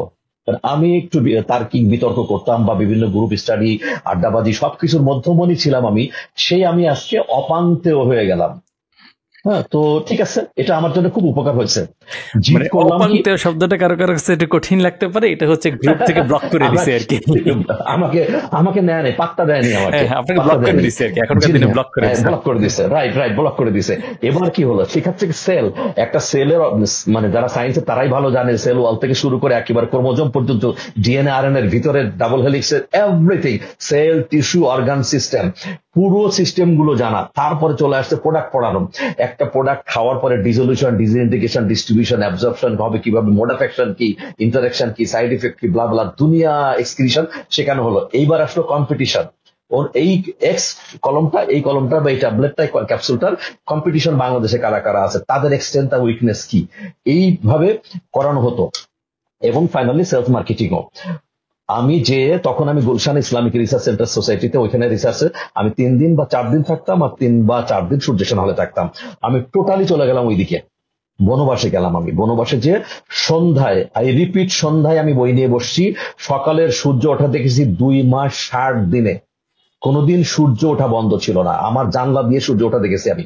কারণ এমন এমন টার্মিনোলজি, এই যে এখন যে সুন্দর করে বলতেছে কাইনেটিক্স আর ডায়নামিক্স, আমি পড়াই আলহামদুলিল্লাহ সেরাটন সোনারগাঁতে প্রচুর প্রোডাক্ট পড়ানোর পরে ডায়াস থেকে নামার পরে ফার্মাসিস্টটা সালাম দিত। তো আমি বুঝে গেছি কি বলতে চাই। স্যার আমি দেখেন আমি তো ফার্মাসিস্ট না, ওরা মনে করছে আমি ওদের কেউ। তো স্যার আপনি যে কেমিস্ট্রি এটা পড়ালেন, ব্রেকডাউন পড়ালেন, ইত্যাদি ইত্যাদি, ভাই এগুলো আমি শিখেছি কষ্ট করে, আমার সাবজেক্ট অন্য কিছু। আল্লাহ তাআলা আমাকে এই সমস্ত ডায়াসে নিয়ে গেছে। প্রোডাক্ট পড়া ফার্মাসিস্টের চেয়েও এমডিরা বলতেন জেলানি যান, কারণ জেলানি জানে যে সাধারণ লাইনের লোকজনদেরকে কোন ল্যাঙ্গুয়েজে বোঝালে বুঝবে। এই যে চাকরিটা নিলাম ফাইজারে, সে সময় আমি, এই কষ্ট ছিল নাম্বার 1। নাম্বার 2, ফার্স্ট পোস্টিং এর পরে তখন কিচ্ছু ছিল না, পত্রিকা কিনে পড়া, বইটই তো তেমন একটা পাওয়া যেত না। আজকাল তো প্রচুর বই আছে, লোকাল বাইরের, বাংলায় তর্জমা করা, ইংরেজিতে সব পাওয়া যায়, ইন্টারনেট তো পিডিএফ। আর নীলক্ষেত একটা ইন্ডাস্ট্রি হয়ে গেছে, রাইট, নীলক্ষেত ইন্ডাস্ট্রি। আমি একটা জার্নালের কথা বলি, professional journal, world executive digest, WED, এটা 115 টাকা লাগতো সেই সময়, সাবস্ক্রাইবার আমি ছিলাম। 8 টাকা যখন চালের কেজি। এখনকার সাবস্ক্রাইবার মতো না, কিন্তু সাবস্ক্রাইবার মানে আপনাকে পোস্টে করে পাঠাই দিবে আর কি, এরকম সাবস্ক্রাইবার। এখনকার অনলাইনে কি আমরা সাবস্ক্রাইব করে ফেলে, ইউটিউব সাবস্ক্রাইব করে, নেটফ্লিক্সে ওই রকম সাবস্ক্রাইব না আর কি। না, বাই পোস্ট দিতে হতো টাকা, এবং আমার কাছে আসতো, সেটা পড়তাম। 1 মাস পরে আসতো, 1 দিন পরে যে চিঠি আসতো, চিঠির মতো করে আসতো, রাইট। ঝঙ্কার আপনি দেখেন 115 টাকা সেই যুগে, যখন চালের কেজি 8 টাকা। কত টাকা এটা? আমি কিন্তু মধ্যবিত্ত ঘরের ছেলে, আমি জমিদার ঘরের ছেলে না, বাট আমার বাবার কোটি টাকা থাক না থাক, that is immaterial to me as a human being. What I have achieved, that matters. তো সেই সময় আমি ভ্যালুয়েট করার জন্য আমি এটা করেছি। রিডার ডাইজেস্ট 12 টাকার থেকে কেনা শুরু করেছি, 150 টাকায় বন্ধ করেছি। আমার কাছে 20 বছরের কালেকশন আছে রিডার ডাইজেস্ট। কারণ ইংরেজি শিখতে গেলে অনেকে বলে, বাট আমি পড়তাম, তখন ইন্টারনেট ছিল না। ইন্ডিয়ান দেশ পত্রিকা, আনন্দবাজার পত্রিকা, এরকম করে নাম করা যত ম্যাগাজিন ছিল, সমস্ত কিছু আমি কিনতাম। হয়তো অন্য দিক থেকে, এখন অ্যাজ অফ টুডে, এখনো গত সপ্তাহে আমার কাছে প্রায় 3000 টাকা বই আসছে বাড়িতে ডেলিভারিতে। সারা বছরে প্রচুর বই আসে, এই জন্য বইমেলা আমার কাছে আকর্ষণীয় কিছু না। তো কারণ ওখানে ছবি তুলতে যায় সবাই। তো আমি যে জন্য বলছি, আমি এইভাবে ভ্যালু অ্যাড করেছি বই পড়ে, পত্রিকায় পড়ে। ওইখান থেকে বইয়ের অ্যাড থাকতো, ওইখানে সেলস মার্কেটিং বা ওইখানে কস্টিং, ওইখানে ফিনান্স, এখানে অ্যাডমিন, অমুক এইচআর, ওখানে সেগুলো মার্কার দিয়ে দিয়ে আমার ছেলে মেয়েরা দেখার পরে মেয়ে অবাক হয় যে তুমি এটা করছো। হ্যাঁ, আমি আমার বই যে মার্কিং, আমার বই আমার পরবর্তী প্রজন্ম তো অবাক হবে, এ কি কয়েকটা বই লেখা যায়, এত আন্ডারলাইন, এত নোটস, সেখানে শেষে নোটস। এবং ইংরেজি শব্দ আমি মনে করি আমি জানি, আমার ছেলে অথবা আমার নাতিরা জানবে না, ছেলে মেয়ে হয়তো জানে না, আমি ওইখানে বাংলা লিখে রাখছি বা ওরা আরেকটা সহজ ইংরেজি লিখে রাখছি। এইভাবে করা আমার বই পড়ালেখা, আমার নেশা সারাটা জীবন। ইভেন আমি চিটাগংয়ে গেছি ট্যুর করতে, at the rate of expense, senior পজিশনে তাই হয়, কিন্তু দেখা গেল বাতিঘর থেকে 5000 টাকার বই কিনে নিয়ে চলে আসছে। যেখানে পৃথিবীতে ট্যুরে গেছি সব জায়গার থেকে একটা জিনিসই, চকলেট বাচ্চাদের জন্য, আমার জন্য বই। আমার ইনভেস্টমেন্ট ওইটাই। গায়ের শার্ট আমি 500 টাকা কম দিয়ে কিনবো, কিন্তু ব্র্যান্ডের বই আমার কাছে থাকতে হবে, শার্ট না থাকলেও হবে। এই মানসিকতা না থাকলে হবে না। আমি কালকে দেখতেছিলাম, শামসুর রহমানের একটা কবিতা আছে, একটি মোনাজাতের খসড়া, খুব বিখ্যাত কবিতা, আবৃত্তিকাররা আবৃত্তি করেন। আমি দেখি এটা, আমার কাছে প্রায় 60-70টা ডায়েরি আছে, সব নোট করা বিভিন্ন পুরোনো ডায়েরি। একটা ডায়েরির মধ্যে দেখি কোন একটা পত্রিকায় আসছিল, সেখান থেকে আমি কেটে একটা লম্বা এক ফালি, ও একটা কলাম ধরে আসছে আর কি। এটা ভাস করে রয়ে গেছে, এখন কেমন যেন হলুদ হলুদ হয়ে গেছে। আজ থেকে প্রায় 40 বছর হবে। মনে হয়েছে যে কবিতাটা ভালো। পরবর্তীতে দেখলাম যে ওই কবিতাটা এখন আবৃত্তি হয় বিভিন্ন জায়গায়, শামসুর রহমানের কবিতাটা। এই যে করা, ইভেন ঢাকা ইউনিভার্সিটিতে আমি ইংরেজি না, প্রথমে আমি চান্স পেয়েছিলাম সাংবাদিকতায়, পরীক্ষা দিলাম সাংবাদিকতা, প্রশ্ন একটা প্রশ্ন লিখেছিলাম, তার জন্য আমাকে তারা অ্যাকসেপ্ট করেছে। সেটা হচ্ছে, তখনকার যুগে আমরা ইত্তেফাকের উপসম্পাদকীয় পড়তাম, সেই সময় এই অপরাজয় বাংলার উপরে বিশাল একটা লেখা ছিল, তার এর টোটাল ডিটেলস। এবং পড়ার পরে আমার মোটামুটি মেমোরিতে ছিল, ওই একটাই লিখে গেছি আমি সব পাতা ভরে। আমি দেখি জার্নালিজমে আমি উপরের দিকে আছি, জয়েন করি নাই। তো এই যে পড়ার অভ্যাস, যেটা এটা না করলে হবে না। তো এই পড়ে নিজেকে তৈরি করা। আজকে আমি যেখানে আসছি, এবং সত্যিকার কথা, ট্রেনিং এ ফাইজার আমাদেরকে একটা কথা বলতো, সরি আমি মনে হয় লম্বা করে ফেলতেছি, চমৎকার কথা বলতেন। ডক্টর সারওয়ার আলী, মুক্তিযোদ্ধা জাদুঘরের একজন প্রতিষ্ঠাতা ভদ্রলোক, আমাদের সায়ানটের একজন টপ লেভেলের বস। ডক্টর সারওয়ার আলী আমাদের ছিলেন ডিরেক্টর মেডিকেল, পরবর্তীতে এমডি হন। তো উনি বলেছিলেন ট্রেনিং এর সময়, doctor must know more about the disease than you, but you must know more about the drug than the doctor. আমাকে জীবনে কয়েকজন ডক্টর জিজ্ঞেস করছে একটা পর, জিলানি ভাই আপনার সাবজেক্ট কি? আমি পরে I am talking to you logically. তখন তো রিলেশন ছিল অন্য রকমের, আমি তো ফার্মা পরে ছেড়ে দিলাম যে না, পরিবেশ নষ্ট। তো আমি বললাম যে আমি আপনাকে যা বললাম as a man of science, you tell me whether this one is better আর দিস অন ইজ বেটার। তখন বলেন না, this one is better, okay then you give the trial. যদি এটা নিউ ইয়র্কে আমেরিকাতে ট্রায়াল হয়েছে, আপনি ট্রায়াল দিয়ে দেখেন, ব্লা ব্লা। পরে আমি বলেছি সাবজেক্ট, যে আপনি এটা কোথায় পেলেন? এইগুলো পড়ে তো আমরা বিসিএস পরীক্ষা দিয়েছি। দেখেন আমাদেরকে এইভাবে ট্রেন আপ করা হয়েছে, বলা হয়েছে তোমরা কন্টিনিউ রাখো তোমার লেখাপড়া।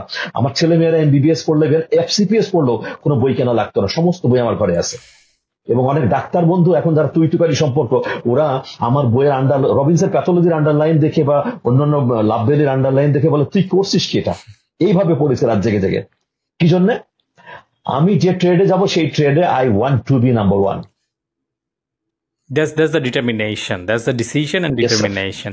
আচ্ছা, আপনি সেটা মানে এখনকার দিকে যদি আপনাকে করতে হয় আর কি, ধরেন হচ্ছে যে ইয়েস, আপনি যদি এখনকার দিনে আপনার শিখার কাজ বা কোনো একটা জিনিস সম্পর্কে জানার যদি দরকার পড়ে, এখন আপনি কিভাবে করেন? তখন তো আপনি করছেন বই কালেক্ট করে, ওটা কালেক্ট করে, বা আপনার একটা একাডেমিক, আপনার প্রফেশনাল একটা নিড ছিল, প্লাস আপনার একটা কিছুটা গাইডেন্সও ছিল, আপনার যারা ট্রেনিং করতে সেটা করতে, একটা এনভায়রনমেন্ট ছিল আর কি।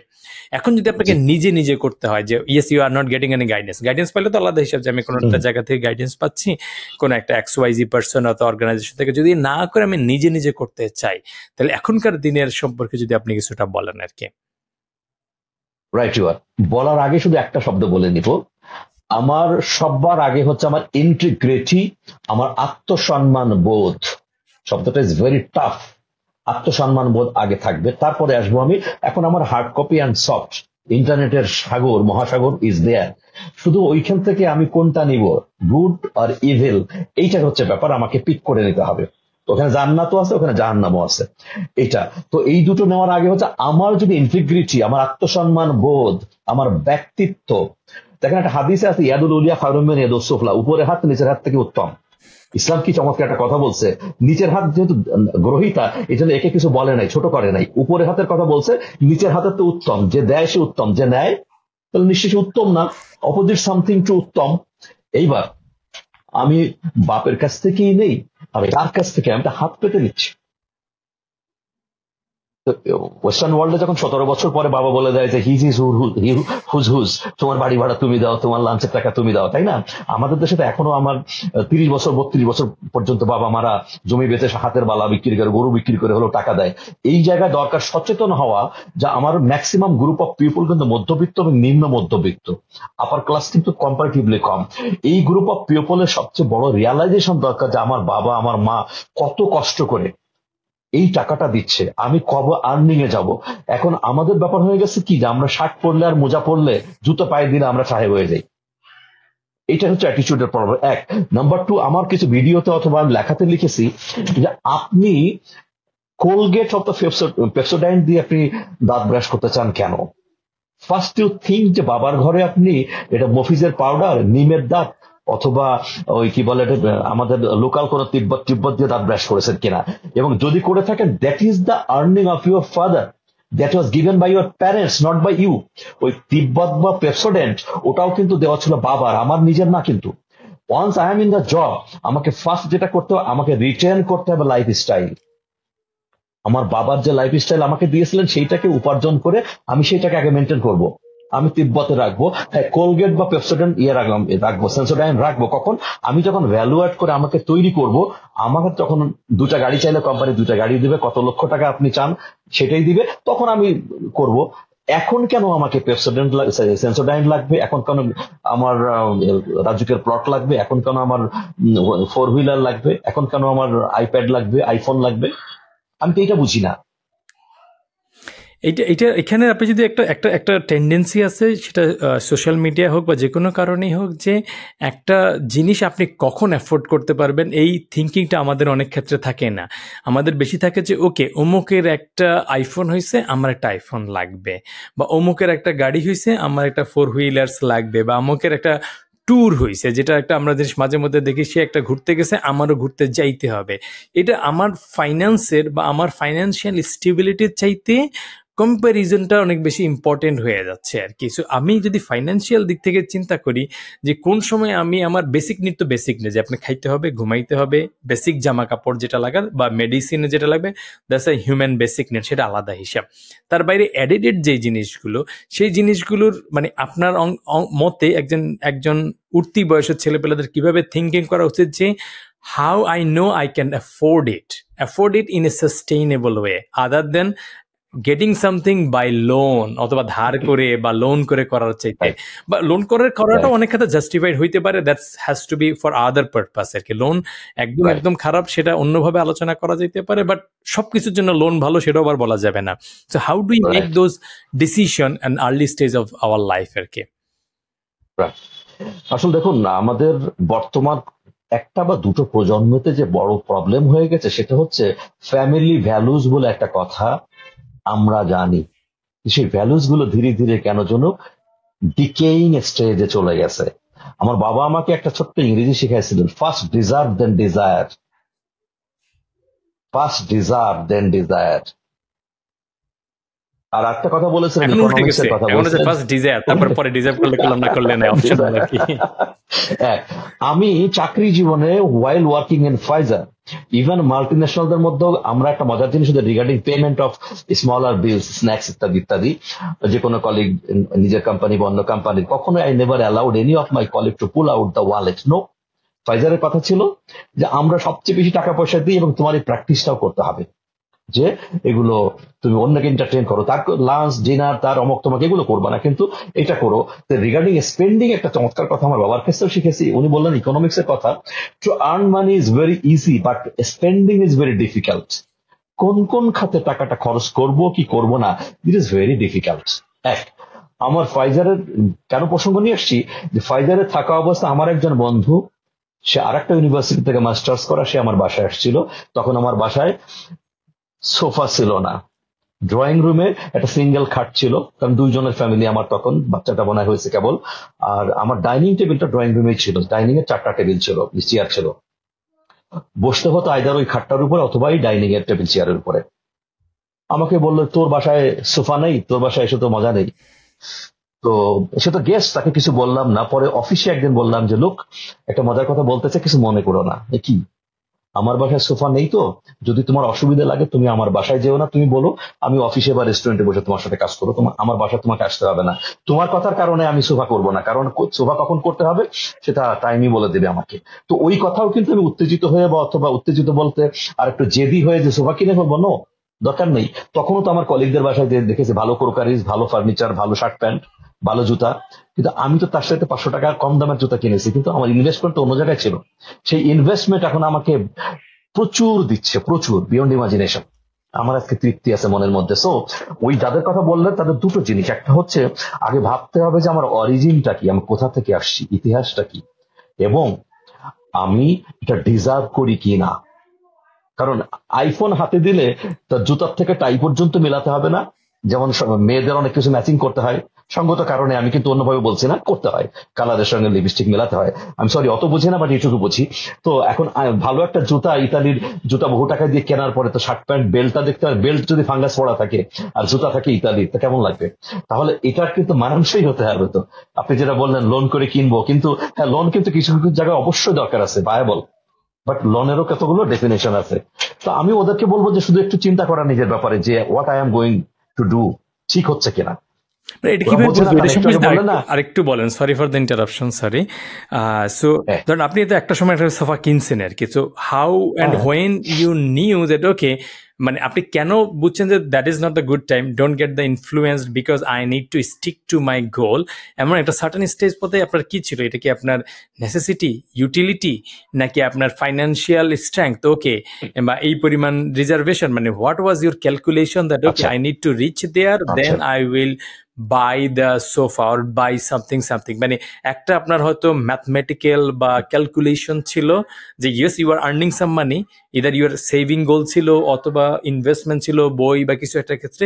So what is thinking point and which point you said okay now this is a good time, I can afford a, মানে afford in means like I can deserve based on my overall calculation a sofa or whatever is that. Sofa is just an example, right, but okay, এই thank you প্রসেসটা sir, কি আর কি? Thank you sir. Interesting হচ্ছে, আমার যে সময়কার কথা বলছি তখন আমি একটি টিম মেম্বার।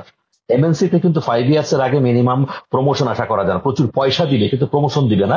লোকাল ফার্মে তখন দেখেছি যে লোকাল ফার্ম আমাদের রিনাউন্ড ফার্মাসিউটিক্যাল গুলো যখন 1, 2, 3 যারা এখন তো আমার তারা ছিল, তো আমি ওদের প্রমোশন হতো, বাট আমাদের প্রমোশনটা 5 ইয়ার্স আগে কল্পনা করতে পারতাম না। তো একজন team member, not even team leader, manager বা সুপারভাইজার, যে শব্দগুলোই বলি না কেন, আমার টিমে যে 5 জন কলিগ আছে এমন কিছু না, আমি 5 জনের একজন, 20% অফ দ্য টিম আমি, নাম্বার 1। নাম্বার 2 হচ্ছে, এবারও বাবা, আমার কথায় অনেক জায়গায় বাবা এবং ফাইজার চলে আসবে। আসলে উনি একটা মজার কথা বলেছেন, মাইকেল মধুসূদন দত্ত, ওনার মনে হয় ঠিকুজি আমাকে বলেছেন, হোয়াট নট শিখাইছেন, খালি বললেন যে ওনার পুরনো ময়লা জামা কাপড় ফ্রান্সে পাঠানো হতো, ফ্রান্স থেকে এটা ধুয়ে আয়রন করে আনা হতো, তারপরে উনি পড়তেন। সেই মাইকেল মারা যায়, তার বাচ্চারা কিন্তু ফুটপাতের ওই ফেলে দেওয়া ভাত খুঁটে খেতে হয়েছে। আলিপুর, আমি তো তার উপর লেখালেখি করেছি, আলিপুর, যে কলকাতার আলিপুর হসপিটালে, উনি সাধারণ একটা হসপিটালে উনি মারা গেছিলেন, তার থেকে একটু দূরের একটা হসপিটালে 3 দিন পরে ওনার ওয়াইফ মারা গেলেন। উনি একটা কালোজয়ী লেখক, বিশাল কিছু রেখে গেছেন বাংলা সাহিত্যে, ঠিক আছে, কিন্তু তার ব্যক্তিগত জীবনের যে ইতিহাস বড় করুণ, বড় করুণ। উনি বলছিলেন যে তুমি জীবনের স্ট্যান্ডার্ডটা এমন করো, মাইকেলের মতো হয়ে যেও না, যেটা তুমি ওই যে সাস্টেনেবল শব্দটা বলে দিয়েছেন আপনি আগে, ধরে রাখতে পারো। সিগারেট খাইতে গিয়ে যদি বেনসান ধরে, আমি জানি না কত দাম, 20-30 টাকা, ও যদি কিনতে না পারে তাহলে কেন বেনসান ধরবো? তার চেয়ে নিচের একটা কিছু খাক, সরি ফর টেলিং, সিগারেট যে কোনো কিছু, তাই না? এই যে ব্যাপারটা, সো আমাকে দেখতে হবে। আচ্ছা আমি কখন কিনলাম আর একটা কথা বলি, যেমন উদ্যোক্তা বা স্টার্ট আপদের ব্যাপারে যেমন আপনারা অনেক ভালো শেখাতে পারেন, আমি তো ওদিকে না, তবুও তাকে তো কয়েকটা ফান্ড রাখতে হয়, আর মিনিমাম 1 বছর, 6 মাস, 1 বছর বা 1.5 বছরের বাজার করার টাকা রাখতে হবে, যে আমার কোনোদিন যেন আর্নিং থেকে না আনতে হয়, এরকম একটা কিছু প্ল্যান থাকতে হয়। আমারও একটা জিনিস ছিল, চাকরি আমি করছি ভালো কথা, অ্যাকচুয়ালি ইনিশিয়ালি কিন্তু আমার মেন্টাল স্যাটিসফ্যাকশন ছিল না নানা কারণে, কারণ আমার চাকরির 1 বছরের মাথায় আমার বাবা, যার কারণে আজকের আমি, উনি 6টা ল্যাঙ্গুয়েজ জানতেন, আমাকে ওই 6টা ল্যাঙ্গুয়েজ ব্ল্যাকবোর্ডে শেখাতেন একবারে। সেই ভদ্রলোক স্ট্রোক করলেন, প্যারালাইজড হয়ে গেলেন, ডান হাতটা অচল হয়ে গেল, পাটা অচল, ধীরে ধীরে উনি রিকভার করলেন, বাট আগের মতো আর হলেন না। স্টিল দেন তার ওই ন্যাক অফ নলেজ ছিল, আমাকে উনি শেখাতেন, নিজে শিখতেন। তো উনি আমাকে যে জিনিসগুলো শিখাই গেছিলেন, যে ইসলাম বলেছে মধ্যপন্থায় থাকো।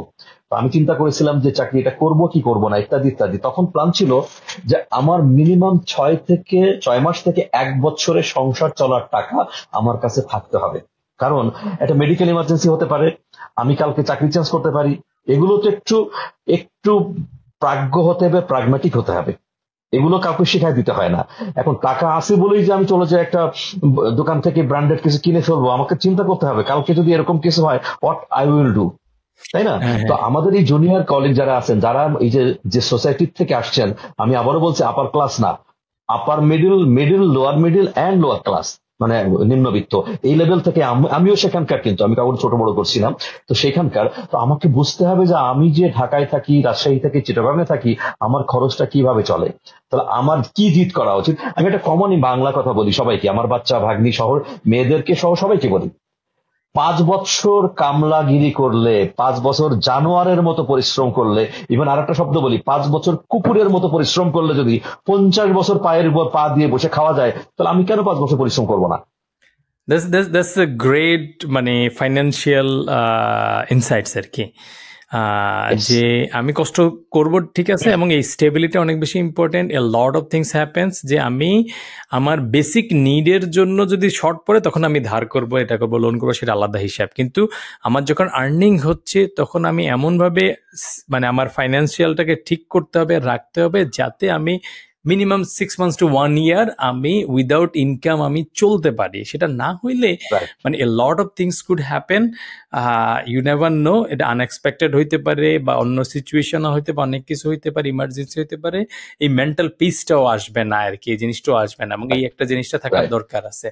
আচ্ছা, আপনি আরেকটা জিনিস নিয়ে আমরা এত বেশি এখনো আলোচনা করি না, এটা নিয়ে আমরা একটু আলোচনা করতে চাচ্ছিলাম, সেটা হচ্ছে নিজেকে প্রকাশ করা, যেটাকে আমরা অনেকেই হয়তো, আপনার একটা সেলস রিলেটেড এক্সপেরিয়েন্স আছে, তো সেজন্য আমরা সেলসটাকে মনে করি যে সেলস মিনস হচ্ছে, সেটা এফএমসিজি হোক, এটা হোক, মাল্টিন্যাশনাল হোক, লোকাল হোক, যে you are trying to sell some product or something. But সেলসের আরেকটা একটা মোর পার্টটাকে, you are trying to express something logically and ethically. যদিও হয়তো আমরা ফার্মাসিউটিক্যালসে বা অন্যান্য জায়গায় এখন অনেক প্র্যাকটিস দেখি, সেগুলো হয়তো অনেক ক্ষেত্রে কিছু বর্ডার ক্রস করে ফেলে, বাট এগুলোকে আমরা সাইডে রাখলাম। ইন জেনারেল ভাবে সেলসের যেই টেকনিকটা, সেটা হয়তো বিবিএ যারা পড়ে তাদেরই লাগবে, না অন্য কারো লাগবে? লাগলে কিভাবে সেটাকে ইউটিলাইজ করতে পারে, এই রিলেটেড আপনার কিছু ভিডিও আমি দেখতেছিলাম, সেখানে আপনি খুব চমৎকার ভাবে বলছেন। সেই জিনিসটা যদি একটু আমাদেরকে এখানে বলেন, যে কিভাবে আপনারকে মানে কমিউনিকেটের ক্ষেত্রে সেলসের জিনিসটা চলে আসে, বা ওই টেকনিক গুলো চলে আসে, সেটা যদি আমাদেরকে বলেন, যে how could we communicate better. Right, thank you very much. সেলসটা আসলে আমাদের দেশে যে শব্দটা ব্যবহার করা হয়, আপনি বলেই দিয়েছেন অলরেডি, যারা সেলস এর জব করে, প্রোডাক্ট বা সার্ভিস বিক্রি করে, তারা বেচে। আসলে সেলসটা হচ্ছে লজিক্যাল পারসুয়েশন।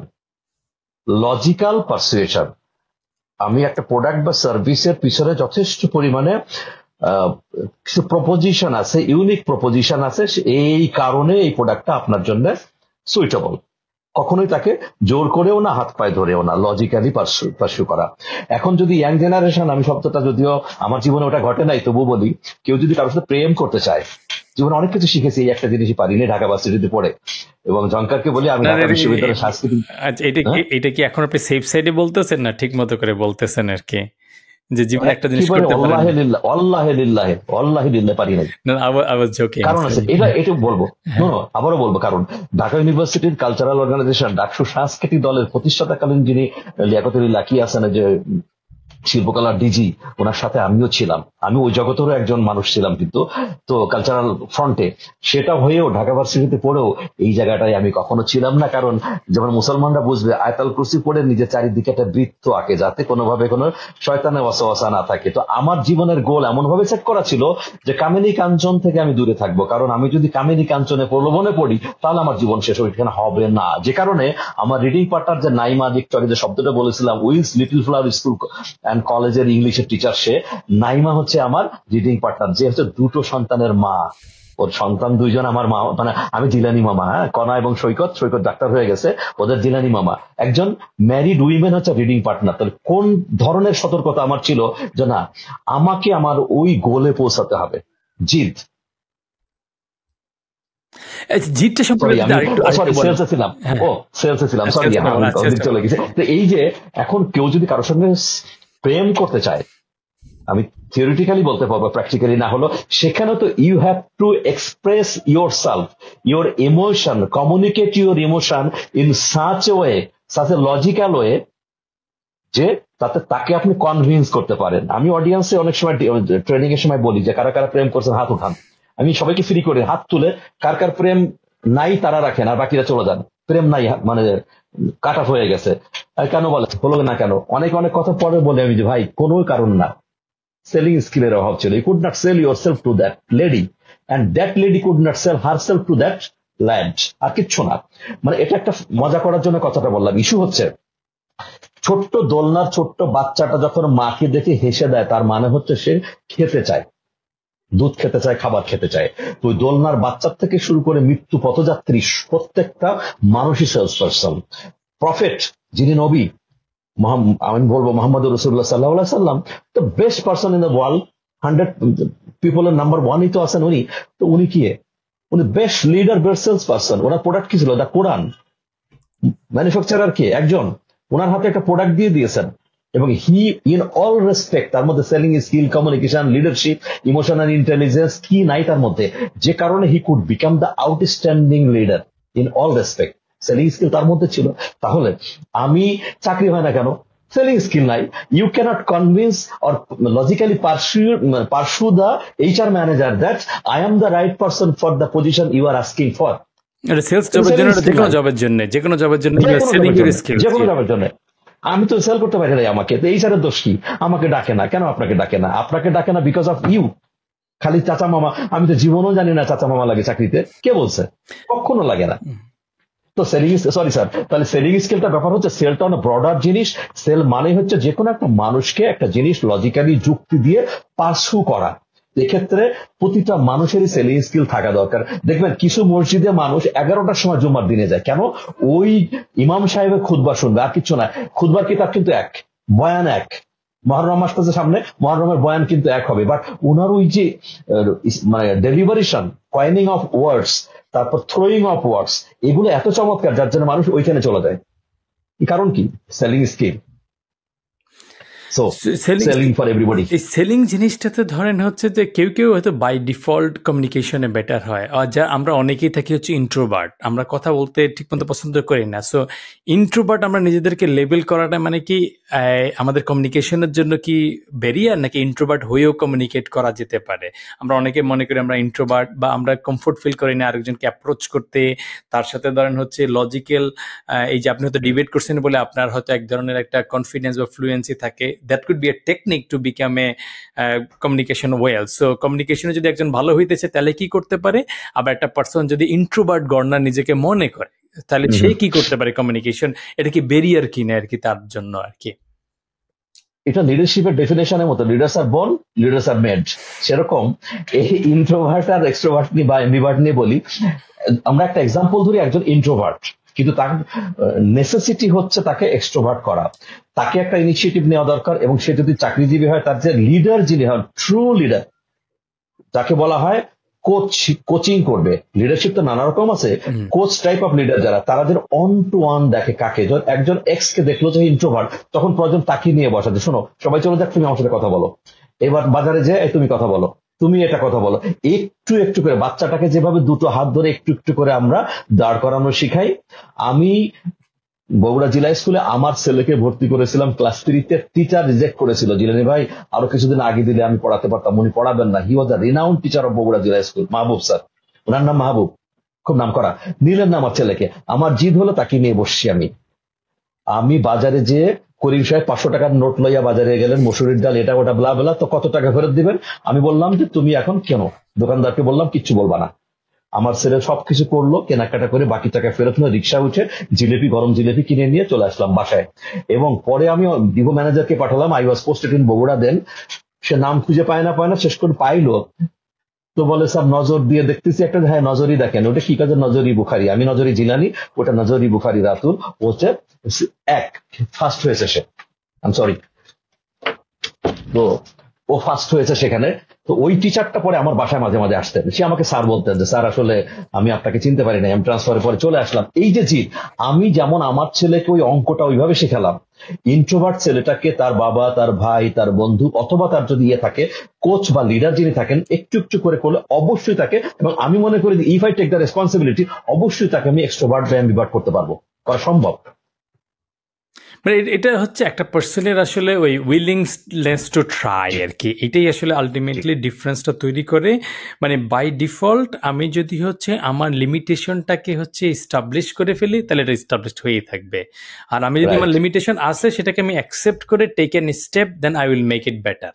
এই হচ্ছে বিষয়। আপনি যদি ইউনিভার্সিটি দেখেন, সেটা ঢাকা ইউনিভার্সিটি হোক আর যে কোনো ইউনিভার্সিটি হোক, মানে বিভিন্ন জায়গায় যাওয়া বা কমিউনিকেট করা বা পার্টিসিপেট করা বা টিমে অংশগ্রহণ করাটা, এটা কিন্তু একটা স্মলার স্টেপ, যেখানে আমি লিডার হচ্ছি না কিন্তু পার্টিসিপেট করতেছি। সো টিম বিল্ডিং রিলেটেড যদি আপনি আমাদেরকে একটু বলেন যে আমাদের মানে কেন জানি হচ্ছে আমাদের we got like more connected through internet and more isolated in person আর কি, অ্যান্ড থিঙ্কিং এর কারণে আর কি। ইন্টারনেটের কারণে আমি হোয়াটসঅ্যাপ মেসেজ দিতে পারতেছি, I get like a communication speed, but I got a distance from person to person. তো এইটাকে আমরা কিভাবে রিজলভ করে আমরা মানে একটা টিম বিল্ডিং, পার্টিসিপেশন এবং গ্রুপ অ্যাক্টিভিটিস এর ভিতর থেকে নিজেদেরকে কিভাবে গ্রো করতে পারি স্টুডেন্ট লাইফে, যেটা আবার প্রফেশনাল লাইফে এটার ভ্যালুটা আপনি কিভাবে দেখেন আর কি, আপনি যেহেতু একটা লম্বা আপনার একটা ক্যারিয়ার আছে। Right, thank you. লুক, ওই কলিগটা স্টুডেন্ট কলেজ বা ইউনিভার্সিটি, তাকে প্রথম তো আমি রিয়ালাইজেশন একটা শব্দ বলেছিলাম। এরপরে সারাদিন যদি আমি অনলাইনে থাকি না কেন, সেই মহাসাগরে তো সাঁতরাই আমি কিছু করতে পারবো না, বাট ওটা তো রিয়ালিটি না। রিয়াল লাইফে তো আমাকে কিছু করতে হবে। এখন যখন আমি রিয়ালাইজ করবো যে আমার এখন এক্সট্রোভার্ট হতে হবে, এই ইয়েগুলো আমাকে এক্সপার্ট হতে হবে, এই যোগ্যতাগুলো অর্জন করতে হবে, তখন তার উচিত হচ্ছে, যেমন এই ডিভাইস গুলোর থেকে ডিস্ট্রাকশনের একটা বড় পয়েন্ট হচ্ছে যদি আমি এর থেকে একটু তালাক নিতে পারি। এক রুমে থাকবে আমার ডিভাইস গুলো, আর আমি তালাক শব্দটা অনেক জায়গায় বলি, যে এই সময় দোস্ত বন্ধু তালাক দেন, তালাক শব্দটা ইচ্ছা করে ব্যবহার করি, তালাক, সব তালাক, পৃথিবী তালাক, এরকম, তা না হলে হবে না, গৌতম বুদ্ধ হতে হবে। তো এই ডিভাইস থেকে দূরে থাকা, ধরেন একজন বন্ধুকে নেব যার আইডেন্টিক্যাল নিড আছে, আমি যেমন সেও তেমন, এই দুই বন্ধু মিলে, আমার বাসায় একসময় কথা হতো যে আমরা কখনো বাংলা কথা বলবো না, কারণ কি তোমাদের মধ্যে ইংরেজি ফ্লুয়েন্সিটা ডেভেলপ করতে হবে, বা আমরা ওইটা করব। তো এই দুইটা বন্ধু, বেশি দরকার নেই, দুজন মিলেও যদি করে, নিজেরা একটা ছোট্ট ছোট টিম করে, পিকনিকে গেল, ডিবেট করলো, বিভিন্ন রকমের অ্যাক্টিভিটিস হয়। আর আজকাল তো বিভিন্ন কলেজ ইউনিভার্সিটিতে কোনো প্ল্যাটফর্মের অভাব নাই, সেই সমস্ত প্ল্যাটফর্মে গেলে তো ন্যাচারালি তার সমস্ত জড়তা কেটে যাওয়ার কথা, টিমের মধ্যে ইন্টারাকশন বাড়বে।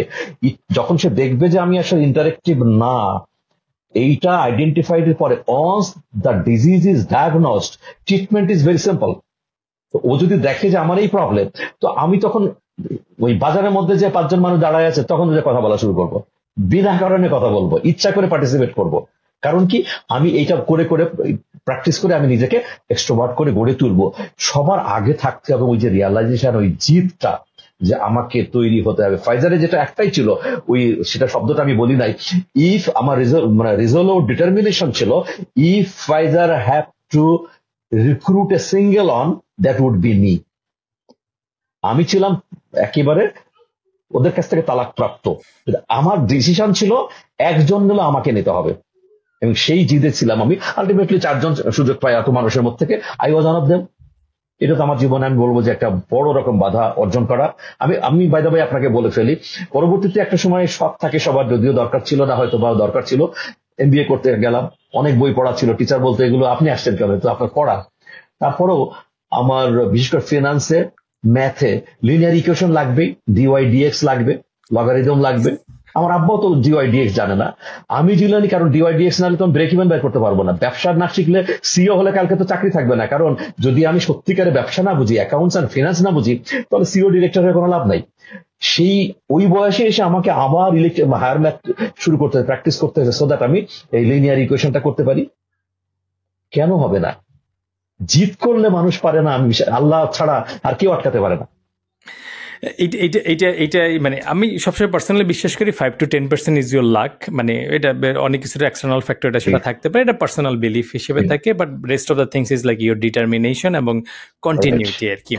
তো আমরা একটা জিনিস দেখি যে হচ্ছে মানে সারা ওয়ার্ল্ডে তো আমরা দেখি বড় বড় কোম্পানিগুলো সিইও হচ্ছে ইন্ডিয়ান, এমনকি বাংলাদেশের অনেক এমএনসি তেও দেখা যায় যে ইন্ডিয়ান লোকজন এসে সিইও হয়। এখন ইন্ডিয়ান লোকজন আমরা হয়তো অনেক ইমোশনাল চিন্তা করতে পারি যে আচ্ছা ইন্ডিয়ান চাপাচ্ছে হেন তেন, সেটা আলাদা একটা হিসাব, বাট কোয়ালিফিকেশন অনেক ক্ষেত্রে দেখা যায় যে কিছুদিন আগে একজন সম্ভবত ইউনিলিভারের সিইও যে ইন্ডিয়া থেকে আসছে, তার কোয়ালিফিকেশন এবং লোকাল যারা আছে টপ লেভেলে তাদের কোয়ালিফিকেশনের ভেরিয়েশন একটা চার্ট তুলে ধরছে আর কি। তুলে দেখে আমি বললাম যে যদি আমি নিউট্রাল ভাবে চিন্তা করি যে এই সবগুলা পার্সন সবই বাংলাদেশেরই, তাহলে কিন্তু আমি ওই লোকটাকেই সিলেক্ট করব, মানে আমার পার্সোনাল জাজমেন্টে, উইদাউট দেয়ার ইগনোরিং দেয়ার ন্যাশনালিটি। সো আমরা কেন কোয়ালিফিকেশনে, আমরা সিইও হচ্ছি না এটা ইমোশনাল এটা সেটা ন্যাশনালিজম দিয়ে উড়ে দিতে পারি, কিন্তু কোয়ালিফিকেশনে দেখা যায় যে মোস্ট অফ দ্য কেসে আমরা কম্পিটিটিভ না। এটাই বা কেন? এবং আজকে যারা হয়তো যে পার্সনটা হয়তো 20 বছর 21 বছর 25 বছরে, সে কিভাবে নিজেকে একটা জার্নির মধ্যে নিতে পারে যাতে হচ্ছে সে এরকম একটা লিডিং পজিশনে যেতে পারে আর কি, এই সম্পর্কে যদি আমাদেরকে একটু বলেন আর কি। Thank you very much. আসলে ইমোশন শব্দটা আপনি ব্যবহার করেছেন, কিন্তু কর্পোরেট জগতে যে সমস্ত প্রতিষ্ঠান, এই সমস্ত প্রতিষ্ঠানের এমডি, চেয়ারম্যান বা উদ্যোক্তা যারা, তারা বসে আছে টু মেক প্রফিট। একেবারে সিম্পল ট্রুথ এটা। প্রতিষ্ঠান প্রফিট ছাড়া তো চলবে না, সে দেখবে কে আমাকে প্রফিট এনে দিতে পারবে। তো সে তার প্রতি at the cost of his organization সে কোনো ন্যাশনালিজম বা ইমোশন বা কোনো অ্যাফেকশন কিচ্ছু পাত্তা দিবে না। আমি বই লিখেছি বলবো না, আমার hard core hands on experience আছে। আমি ইন্ডিয়ানদের সঙ্গে, শ্রীলঙ্কারদের সঙ্গে আমি এই বেল্টে থরলি কাজ করেছি। লোক প্রথমত ইন্ডিয়ানদের মিনিমাম তারা 3টা ল্যাঙ্গুয়েজ জানে, তার তো হিন্দি জাতীয় ভাষা জানবে, ইংরেজিতে তারা যথেষ্ট পরিমাণে তুখোড় হয়, তাদের ইংরেজি যথেষ্ট তুখোড় হয়। এক। সেকেন্ড হচ্ছে ইন্ডিয়ার, যদিও আমরা দেখি তারা টেকনোলজিতে বেশ দূর আগায় গেল, স্টিল তারা অনেক হার্ডশিপদের ভিতর দিয়েই কিন্তু আসতে হচ্ছে।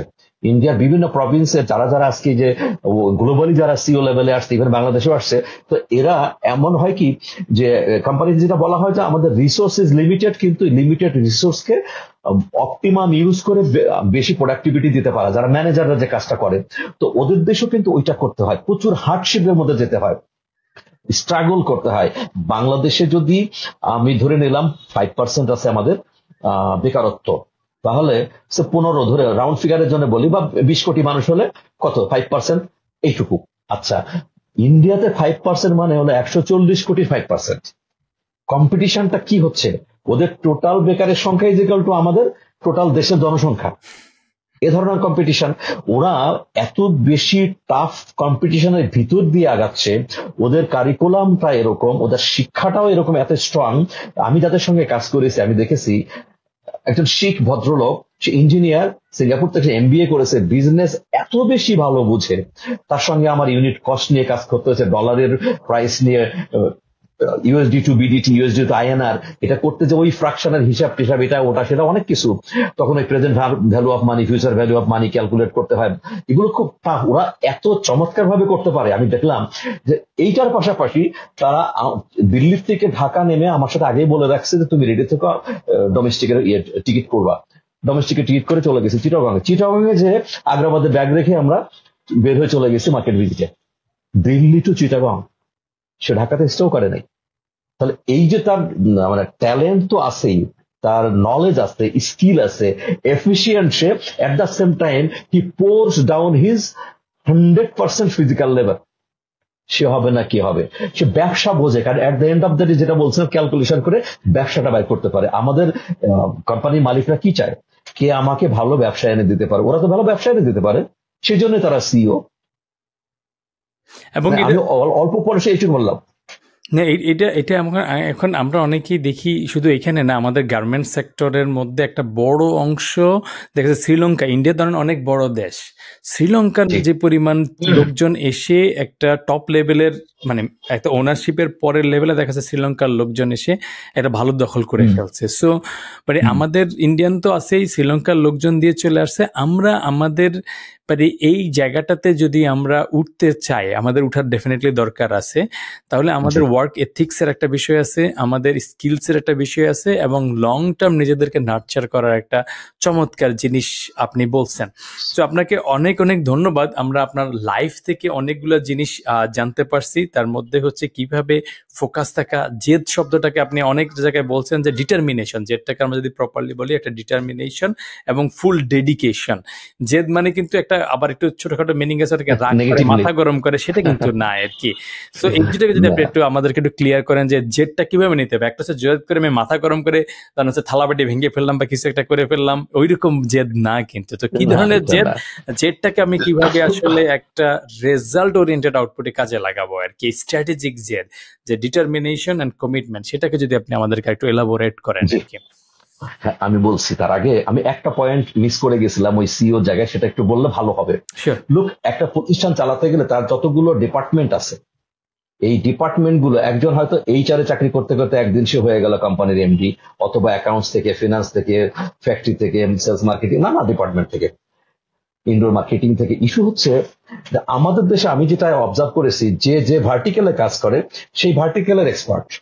ফিনান্সের লোক খুব ভালো ফিনান্স বোঝে, তো মার্কেটিং ভালো মার্কেটিং বোঝে, কিন্তু যখন সে টপে যেয়ে বসবে তাকে কিন্তু টোটাল জিনিসটাকে হলিস্টিক্যালি ইন্টিগ্রেট করতে হবে।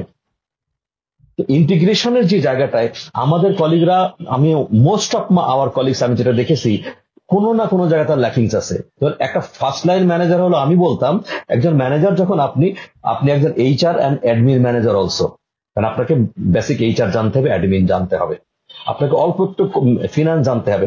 একটা রিজিওনাল ম্যানেজারকে আমি বলে দিতাম যে আপনার রিজিয়নের টোটাল ওভারহেড কত, অন্যান্য খরচ কত, ইউটিলিটি কত, যতটুকু আপনার জানা আছে এইটুকুর খরচ আপনি এক্সেল শিটের মধ্যে দিয়ে রাখেন 12 মাসে, এবং গ্রাফিক্যাল প্রেজেন্টেশন, এবং আপনার সেলস রেভিনিউটা দিয়ে রাখেন।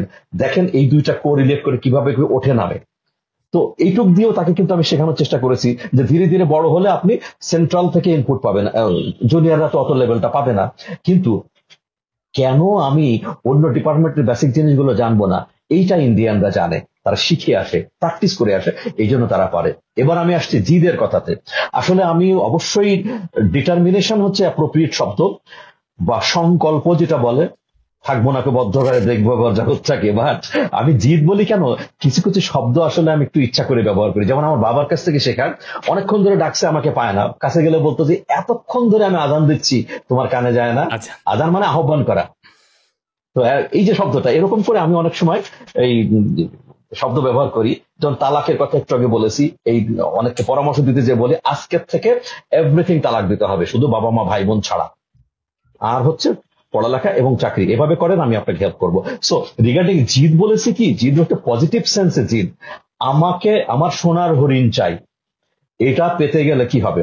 এখন আপনি যেই হন না কেন শুনছেন, আপনি একটা ডিসিশন নিলেন যে আমি জীবনে এই জায়গায় যেতে চাই, আপনাকে ওটা লক করতে হবে। এখন একটা কোম্পানিতে আমি যেহেতু গভর্নমেন্ট জবে যাই নাই, আমি ওটা বলতে পারবো না, সরি, ওটা আমার লিমিটেশন। তো 95% জব নিয়ে আমি কথা বলি, ইন্ডাস্ট্রি যেটাই হোক না কেন। আপনি একটা কোম্পানির জিএম হতে চান বা সিইও হতে চান, এখন সিইও বলতে আপনি XY কোম্পানি না, যে কোনো কোম্পানির হতে পারে। কারণ আমি যদি জিদ ধরে বসে থাকি যে আমি ইউনিলিভারের সিইও হবে, হয়তো নাও হতে পারে। সো আমার দরকার সিইও হওয়া। বাট এবার আসি, কতজন মানুষ তার ওয়ালেট থেকে, মানি ব্যাগ থেকে একটা ভিজিটিং কার্ডের পিছনে লেখা থাকবে যে আমি জীবনে সিইও হব, আমাকে এটা শেখা লাগবে? কারোর নাই। আমার পকেটে এখন নাই, এখন থাকলে দেখাতে আমার মানি ব্যাগের মধ্যে আছে। আমার এই জীবনে এখন কোনো টু ডু নাই। 2024 সালে আমার কি কি কি শিখতে হবে তার একটা লিস্ট আছে, এবং আমার সব লিস্ট গুলো সমস্ত ডিভাইস গুলোতে সিঙ্ক করা, প্রতিদিন আমাকে দেখাচ্ছে যে তোমাকে কিন্তু এইটা এটা করতে হবে। বাট আমি 300 ওভারের একটা ইনিংস খেলে আসছি, লম্বা ইনিংস। এখন তো আমি জাস্ট কন্ট্রিবিউট করছি, I have been enjoying my life ছেলে মেয়ে নাতি নিয়ে। বাট এটাকেও আমি সিরিয়াসলি নিয়েছি, যদি কারণ এটা তো আমার আরেকটা অধ্যায়। তো এই স্বামী বিবেকানন্দ চমৎকার একটা কথা বলছিল, জগতে যখন এসেই পড়ছিস, দুনিয়ায় যখন এসেই পড়ছিস, একটা আঁচড় রেখে যা, আচ্ছা দাগ রেখে যা। তো আমি যখন এই কাজটা করতেছি তখন ওয়াই দাগ রাখবো না, যার জন্য আমি ডেডিকেটেড। এখানে আমার ডেডিকেশন কর্পোরেটের চাইতে বেশি। আমার বাসায় ম্যাডাম তো আমাকে পায় না, এতে চাকরি করলে বেশি পাইতো।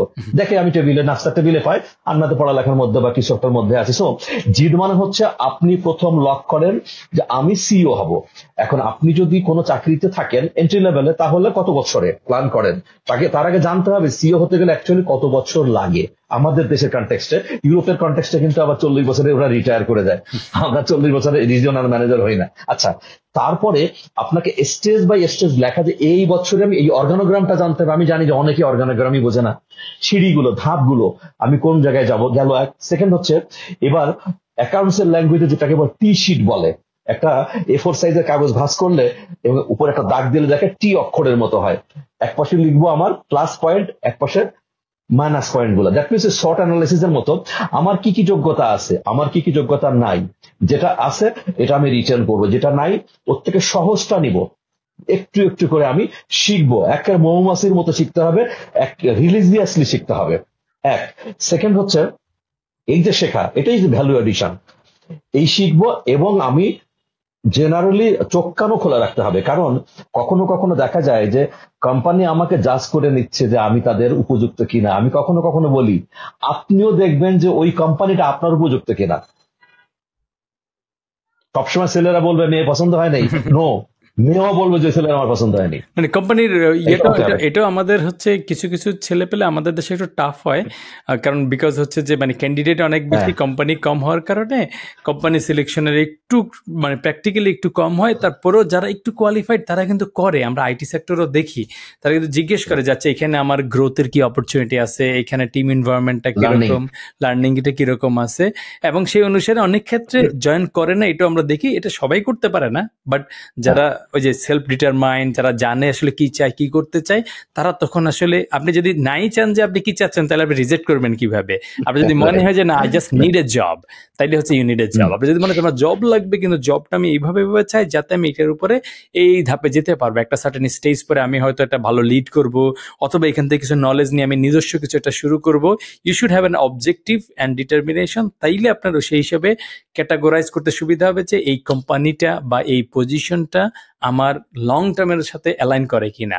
তখন আপনি হয়তো কিছুটা পে কাট করেও আপনি এখানে যাইতে পারেন, যে ঠিক আছে ওই কোম্পানিতে স্যালারি হয়তো 5,000 বেশি দিবে, এখানে কম দিবে, but this aligns with my long term goal. Right, আমি একটু অ্যাড করি। আসলে এই শব্দটা বাংলাদেশের জন্য খুব বেশি অ্যাপ্রোপ্রিয়েট, বা টেক ইন্ডাস্ট্রিতে অবশ্যই, বাট অন্য জায়গায় না। স্টিল বললাম কেন, যে যিনি সিও টার্গেট করে একটা কোম্পানিতে জয়েন করেছেন, XYZ যেটাই হোক না কেন, বাট ওনাকে নজর রাখতে হবে যে এই কোম্পানির গ্রোথ পজিশনটা কি, ইন্ডাস্ট্রিতে তার অবস্থানটা কি, সে কি গ্রোয়িং না মানে স্ট্যাগন্যান্ট হয়ে গেছে। তখন তাকে কিন্তু চিন্তা করতে হবে, তার মার্কেটে তার নেটওয়ার্ক রাখতে হবে, প্রয়োজনে সুইচ করতে হবে, কিন্তু সুইচ করতে হবে। সুইচ করার একেবারে ইজিক্যাল টু MC স্কোয়ারের মতো সুইচিং এর কিছু থিওরি আছে। বাংলাদেশে অনেকেই সুইচ করে হচ্ছে ইমোশনালি, প্রমোশন হয় নাই অথবা একটু রাগ করছে, চাকরি ছেড়ে দিলাম। একটা বোকার কাজ এটা, এই জন্য ক্যালকুলেশন করে। আমি কিন্তু কয়েকটা চাকরি ছাড়ছি, এই চাকরি ছাড়ার কিন্তু ক্যালকুলেশন আছে। সো আপনাকে যেটা বলছিলাম যে প্ল্যান থাকতে হবে, সেই প্ল্যানটা চোখের সামনে থাকবে এবং প্রতিনিয়ত দেখতে হবে এটাই আমার গোল। এক সেকেন্ড হচ্ছে আমার উইকনেসটা বের করে সেটাকে আমি আমার এক্সটেন্টে পরিণত করব, এক্সটেন্ট যেটা আছে এটাকে আমি রিটার্ন করব। আমার যে অ্যাসোসিয়েশন চাকরির বাইরের, এর মধ্যে যদি কোনো হারাম অ্যাসোসিয়েশন থাকে, মানে আড্ডা মারাবো দোস্ত বন্ধু, তালাক তালাক এন্ড তালাক, কোনোদিনও ওইসব হবে না। 2 মাস আমাকে আমার সূর্যসেন হলে ছেলেরা বন্ধুরা দেখে নাই, আমি খালি বলতাম Indian library, public library, British council, ভাই অনেক কাজ, গবেষণার কাজ, আসলে কিচ্ছু না, একটু মানে এরকম করে রাখছি। লাইব্রেরি ওয়ার্ক করেছি ঠিকই। আমার আরেকটা মজার জিনিস হচ্ছে যে আমি কখনো কোনো কিছু ডিক্লেয়ার করি না আনটিল আই অ্যাচিভ দ্যাট, কারণ এটা বোকামি। ফাইজারের চাকরি হওয়ার পরে বলার পরে আমার পিঠে কিল পড়ছে, বললি না কেন? আমি যদি বলতাম আর চাকরি না হলে বলতা যে তুমি তো আর্টসের থেকে গেছিলা ফাইজারে, কুজের আবার চিত হয়ে শোয়ার শখ, এটা তোমরা সারা জীবন বলতে পারবে। এই জন্য অ্যাজ অফ টুডে আমার এখনকার বহু প্ল্যানও আমার কেউ জানে না, কারণ আমি করার পরে আমি যখন দেখাবো তখন মানুষ বুঝে যে ওইটা করেছে। আর আমরা অনেকে গাল মানে তিন মাথায় বসে চাকরি থেকে আড্ডা দিয়ে বলে ফেলি আমি হলো বিসিএস দেবো, বাসায় যেয়ে কিন্তু ঘুমাই, এগুলো ঠিক না। সো মানে এট এ গ্লান্স ওইটাই যে এইটুকু যদি প্ল্যান অ্যাটলিস্ট করে, ভ্যালু অ্যাড করে, পড়াশোনা করে, আর ওই চাকরিটা সবসময় করতে হবে extra mile, going the extra mile জীবনের সবচেয়ে বড় জিনিস। নামাজ পড়ে আল্লাহর কাছে যাওয়া যায় না, ফরজ নামাজ পড়ে, নফল নামাজ পড়লে আল্লাহর কাছে যাওয়া যায়, ওটা হচ্ছে এক্সট্রা। এই জন্য 100% ফরজ বাদ দিয়ে আপনি নফল করতে পারবেন না, কিন্তু সেটাও মাথায় রাখতে হবে, কিন্তু ফরজটা কিন্তু করতে হবে। সরি, থ্যাংক ইউ, ভালো কথা বলেছেন, ফরজ বাদ দিয়ে নফল পড়তে পারবে না। তো আপনার কাজ 100% করার পরে try to help your junior colleague, help your peers, help your boss বা লিডার, এই একটু কন্ট্রিবিউট করার চেষ্টা করেন। এই কন্ট্রিবিউশন সামডে এই নফলটা আপনাকে একদিন উপরে নিয়ে যাবে অবশ্যই। Thank you. আমাদের লাস্ট প্রশ্ন যে হচ্ছে, মানে at the age of 62, it may be a lot number অথবা little number, we don't know, আমরা গেলে হয়তো বুঝতে পারবো, but what gives you this energy, lifestyle বা আপনার টাইম ম্যানেজমেন্ট, মানে what drives you at this stage of life, এবং what gives you energy, right, and thinking, এই বয়সটাতে আপনি হচ্ছে ধরেন এনার্জিটা কিভাবে পাচ্ছেন? মানে বয়সটা বেশি না কম সেটা আমরা জানি না, ধরলাম একটু বেশির দিকেই মানে কম্পারেটিভলি, বাট এই বয়সে আপনার এই এনার্জি, ডিটারমিনেশন, টাইম ম্যানেজমেন্ট, মানে হোয়াট ড্রাইভস ইউ টুডে আর কি, এই দিনগুলোতে আপনি কিভাবে আপনি নিজেকে ড্রাইভ করতেছেন, কিভাবে আপনার ফোকাসটা রাখতেছেন আর কি, এটা সম্পর্কে বলেন। মানে it's fascinating me throughout this discussion, যে মানে feel like that I am talking with someone like very young, একটা কলেজ কিডের সাথে কথা বলতেছি। ইজ ভেরি, মানে অনেক স্বপ্নবাজ, অনেক কিছু করতে চায়, determined. It doesn't feel me that I am talking with someone at the age of like 62 আর কি। So what is your secret, what is your discipline, what is your lifestyle আর কি? আমি লাইফস্টাইল দিয়ে শুরু করি। না, আমি তার চেয়ে বরং একটা শব্দ আগে বলে নে, কিছু স্পিরিচুয়াল শব্দটা হবে। লোক, আমরা এই কসমিক জগতে একটা জীবন নিয়ে আসছি 50, 60, 70, 80 বছরের। এটা একবারই, এটা rare opportunity to take birth or come in this world as a human being. একটা আল্লাহ সৃষ্টি হিসেবে 100 বিলিয়ন নিউরন দিয়ে আমাকে পাঠাইছে, সবচেয়ে ধনী মানুষ আমি, কারোর চেয়ে কম না। বিল গেটসেরও যা, আমারও তাই। সো এইটার একটা হিউম্যান বিইং হিসেবে, আবারও বলবো, শুধু রিলিজিয়াস কনটেক্সট থেকে না, একটা মানে স্পিরিচুয়াল কনটেক্সট থেকে বলবো যে আমাকে যা দেওয়া হয়েছে, যে নিয়ামত, এই নিয়ামতটার সর্বোচ্চ বা অপটিমাম, ম্যাক্সিমাম বলবো না, অপটিমাম ইউজটার জন্য করে যে বলতে পারি বস আমি এইটুকু করে আসতে পারছি, আমি নষ্ট করতে চাই না এটাকে।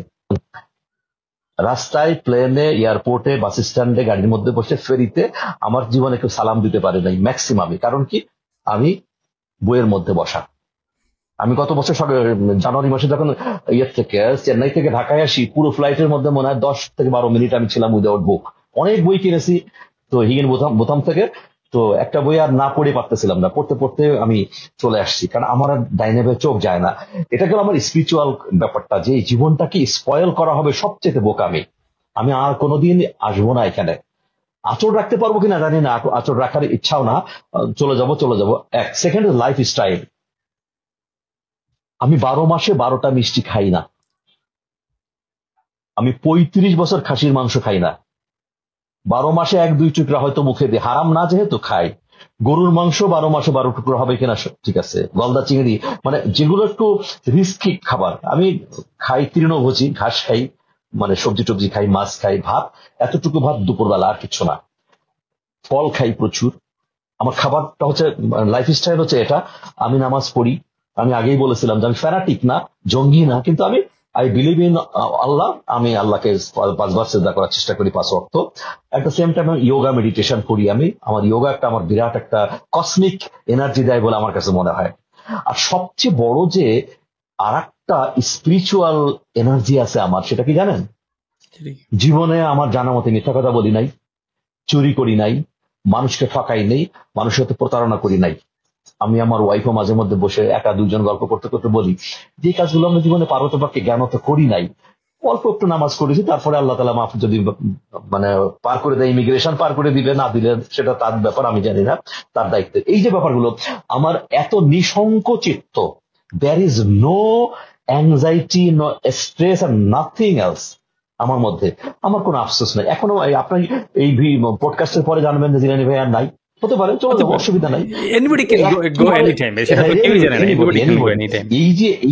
এই যে আমার ভিতরে যে স্পিরিট, যেটা যে আমার নিজের মধ্যে কোন রকম কোনো কিছু কাজ করে না, এত ড্যাম কেয়ার আমি, এবং আই গট এভরিথিং। আমার মধ্যে লালসা সেই এন্ট্রি লেভেলে যখন ছিলাম আমার মধ্যে ওইটুকুতেই সন্তুষ্টি ছিল, এখনো সন্তুষ্টি আছে, এখনো অনেক অফার করে, সিও আসেন, এত দিব তত দিব, আই এম সরি ভাই, আমি চাকরি করবো না, আমি জানি বহু লক্ষ টাকা দিব, আমার চাকরি দরকার নেই, আমার ছেলে মেয়েরা বড় হয়ে গেছে, ওরা চাকরি করে, ওরাই সম্পদ, আমার টাকা দরকার নেই, আমি বরং লাইফটাকে এনজয় করি, আমি পাগলের মতো পড়ার চেষ্টা করি।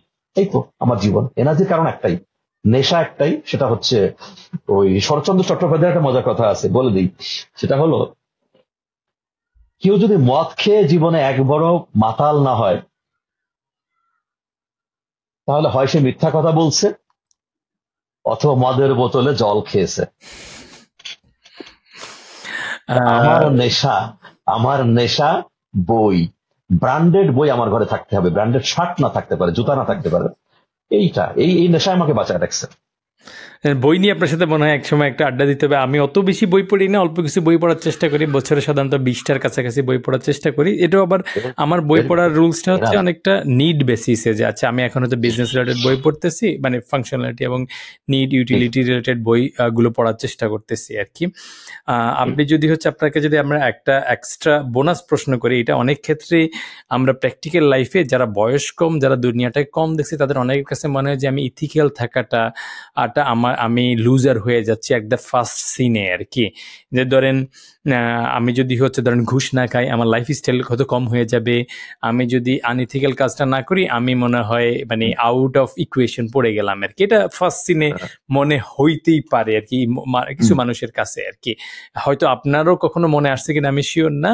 হাউ টু, মানে এই ধৈর্যটা, পেশেন্সটা কিভাবে রাখবো আমরা আর কি, যে সবর বা যেটাই আপনি বলেন না কেন আর কি, মানে একটা ব্ল্যাঙ্ক আইতে এটা মনে হয় যে ওকে সে অনেক ভালো করছে, অনেক প্রসপারিটি করছে, জেনুইনলি করলে তো কোনো সমস্যা নেই, উই রেসপেক্ট দ্যাট পারসন, এটা সে করতেই পারে আর কি। আবার শর্টকাট রাস্তা দিয়ে আর কি, মানে শর্টকাটে যে অনেক কিছু করে ফেলে, তখন নিজেদের ভিতরে একটু মাইনরিটি ফিল হয়, একটু কেমন যেন একটু সংকীর্ণতা মাঝে মধ্যে কারো কারো মনে চলে আসে। এটা কিন্তু বাস্তবতা আর কি। ওই সময়টাতে আসলে how you stay grounded, stay to the root, এটা সম্পর্কে যদি বলেন আর কি, লাস্ট বোনাস প্রশ্ন হিসেবে। আমি আমারটা যদি বলি তো হয়তো সবার সঙ্গে এটা যাবে না, তো তাদের জন্যই বলবো। তো আমার ব্যাপারটা হচ্ছে যে অ্যাকচুয়ালি আমার সিম্পল জিনিস, আমার ডাইনে বায়ে সামনে পিছনে প্রচুর আমি দেখেছি, আমি দেখে কেয়ারলেস। কারণ আমি তো জানি যে আপনি কিভাবে করেছেন, আপনার বেতন কত এটা আমি জানি, সেই বেতনের চেয়ে অনেক গুণ বেশি বেতন পেয়ে আমি এই লাইফ স্টাইল মেনটেন করি। আপনি এটা করেন, এটা তো লিগাল না। এই যে লিগালিটি এবং ইলিগালিটি, এথিক্স বা মোরালিটি, ভ্যালুজ নিয়ে কথাটা অনেক আগে আমরা বলেছিলাম, যে স্টিল আমরা এই আমাদের দেশের যে ভ্যালু সিস্টেমটা ছিল, বাচ্চাদেরকে ছোটবেলায় যেটা শেখানো হতো, সেই ভ্যালুজ গুলো ধীরে ধীরে আসলে একের মরণ দশায় চলে গেছে, মরেই গেছে। কারণ আমি একটা মিথ্যা কথা বলবো, এটা তো আমার ছেলে কল্পনা করতে পারবে না, মেয়ে কল্পনা করতে পারবে না। তো এখন আমি যদি করি, তো ন্যাচারালি আমি কিন্তু সাহস করে ওদেরকে কিছু বলতে পারবো না, কখনোই না।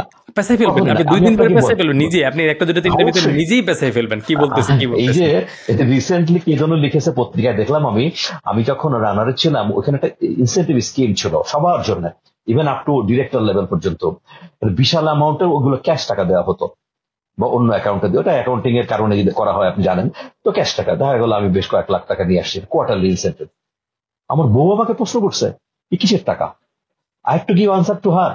অ্যান্সারে কাজ হয় নাই, আমাকে দেখাতে হয়েছে ল্যাপটপ খুলে যে এই দেখো, এই যেহেতু সার্কুলার ছিল যে এই যদি আমরা করতে পারি 100% এত, 110 এত, 120 এত, এক্সিকিউটিভ কত পাবে, ডিজিএম কত, জিএম কত, ডিরেক্টর কত, সেই হিসেবে দেখো সবার নিচে লেখা আছে ডিরেক্টর এত টাকা পাবে, এর মধ্যে এই টাকাটা আছে। আমাকে ব্যাখ্যা করতে হয়েছে। তো ওনাকেও তো এথিক্যাল বা মোরাল হতে হবে, তবে ওনার কন্ট্রোল কিন্তু কম, আমাদের দেশের পুরুষের কন্ট্রোল বেশি।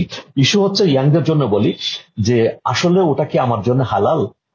আমাদের আমি একটু হাদিসের রেফারেন্স বলি, যে হালাল হারাম সম্পর্কে, সঠিক আর বেঠিক সম্পর্কে প্রশ্ন করলে নবী করিম সাল্লাল্লাহু আলাইহি ওয়াসাল্লাম বললেন তোমার মনকে প্রশ্ন করো, তোমার মন যদি বলে এটা ঠিক, তাহলে ওইটা হালাল, আর যদি বলে ঠিক না তাহলে ওটা হারাম। দেখেন, উনি না বলে তার মনের কাছে দিয়ে দিতেছে, কারণ মন এমন একটা জিনিস, শয়তানের মনও বলবে যে আসলে ঠিক না, কিন্তু সে করবে হয়তো এটা, কিন্তু মন বলে দিবে না এটা ঠিক না। তো আমি সবাইকে বলবো যে এই যে উঠতি যারা, জীবনের একটা পর্যায়ে এত আফসোস হবে, সেই আফসোস কোনো দিন মেকআপ করা যাবে না। নামাজ পড়িনি আল্লাহ মাফ করে দিতে পারে, বান্দার হক যেটা বলে হকুল ইবাদ, মানুষের হক নষ্ট করে কোনোদিন মক্কা যে হজ করে কবরও যদি হয় সেখানে, কিচ্ছু হবে না। আমি এভাবে দেখাই, কিচ্ছু হবে না। কারণ আমি রিলিজিয়ান মানে স্কলার, মানে ইসলামিক স্কলার, আমি ছিলাম ওখানে, আমি পড়ালেখা এখনো করি, আমি যতটুকু ইসলাম জানি, কম্পারেটিভ রিলিজিয়ান জানি, আমি আবারও বলতে কিচ্ছুই হবে না। তা চুরি করে টাকা নিয়ে আপনি উমরা করতে যাচ্ছেন আর কি, কোনো লাভ নাই। কারণ মানুষের হক নষ্ট করে আপনি এটা করতে পারেন না। তো আপনি আজকে অন্যায় করবেন মানে কি, কারো না কারো হক নষ্ট করবেন। কতজন মানুষের এই হক নষ্ট করার একটা, মানে এটা হককে ক্ষমা পাওয়ার একটাই রাস্তা, সেই মানুষের কাছে যেতে হবে, ঝংকার মাহবুবের কাছে হাত ধরে পায়ে ধরে মাপ চাইতে হবে, টাকা ফেরত দিতে হবে, জমি ফেরত দিতে হবে, তা নাহলে মাপ চাইতে হবে।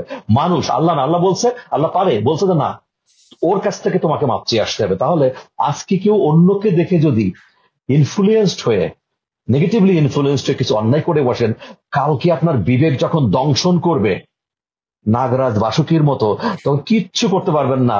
কোন আমি আবার আরেকটা মজার কথা বলি, ট্যাবলেট শুধু না, এই রুহ আফজা শব্দটা ব্যবহার করি আমি, যারা ড্রিঙ্ক করে বলি রুহ আফজা খেয়েও লাভ হবে না, কিন্তু কোনো দিনও ওই কামড় থেকে বাঁচা যাবে না। বিবেকের দংশন সবচেয়ে বড় দংশন, আজকে হচ্ছে না কালকে হবে, পরশু হবে। সুতরাং ভাই, নিজের যতটুকু উপার্জন তার মধ্যে নিজে থাকেন। ডাল আছে, ডাল ভর্তা খাবো, আলু ভর্তা খাবো, খাবো না, যখন হবে তখন আমি খাবো, দ্যাটস অল। হাত পাতবো কেন? হাত পাতাচ্ছে খারাপ জিনিস কোনো কিছু নেই। আর অন্যায় করা তো যে কোনো ধর্ম, হিন্দু, বৌদ্ধ, জৈন, ফার্সি, খ্রিস্টান, মুসলমান, কেউ কোনোদিন বলে না চুরি করো। তাহলে কেন আমি চুরি করব? সো প্লিজ এই কাজটা কেউ করেন না, কারণ আজকে হয়তো ইন্সপায়ার্ড হয়ে করে যেতে ফেলতে পারেন, কালকে যে আপনার ভিতরে বিবেকের দংশন আসবে সেটার কোনো সংশোধন হবে না। আজকে এই বয়সে আমি যেভাবে চিৎকার করে কথা বলতেছি, আমার বিশ্বাস কিছু মনে করবেন না, আপনারা পারবেন না। True true true true true definitely, thank you. আমরা অনেক অ্যাঙ্গেল থেকে অনেক কিছু আলোচনা করছি, অনেক কিছু জানতে পারছি। আপনার কনফিডেন্ট আলোচনা, লাইফের এক্সপিরিয়েন্স থেকে আলোচনা, জীবনকে দেখার আলোচনা এবং সারাউন্ডিংস থেকে আপনার নলেজটার যতটুকু আপনি জানেন তার একটা অংশ, অত ক্ষুদ্র একটা কণা আমরা পেতে পারছি। থ্যাংক ইউ এটাকে শেয়ার করার জন্য। আপনার দীর্ঘায়ু এবং সুস্থতা কামনা করি, আরো অনেক কন্ট্রিবিউট করবেন, আছর রেখে যাবেন, সেই শুভকামনা থাকলো। ভালো থাকবেন, আল্লাহ হাফেজ। আল্লাহ হাফেজ, আপনাকে অনেক ধন্যবাদ।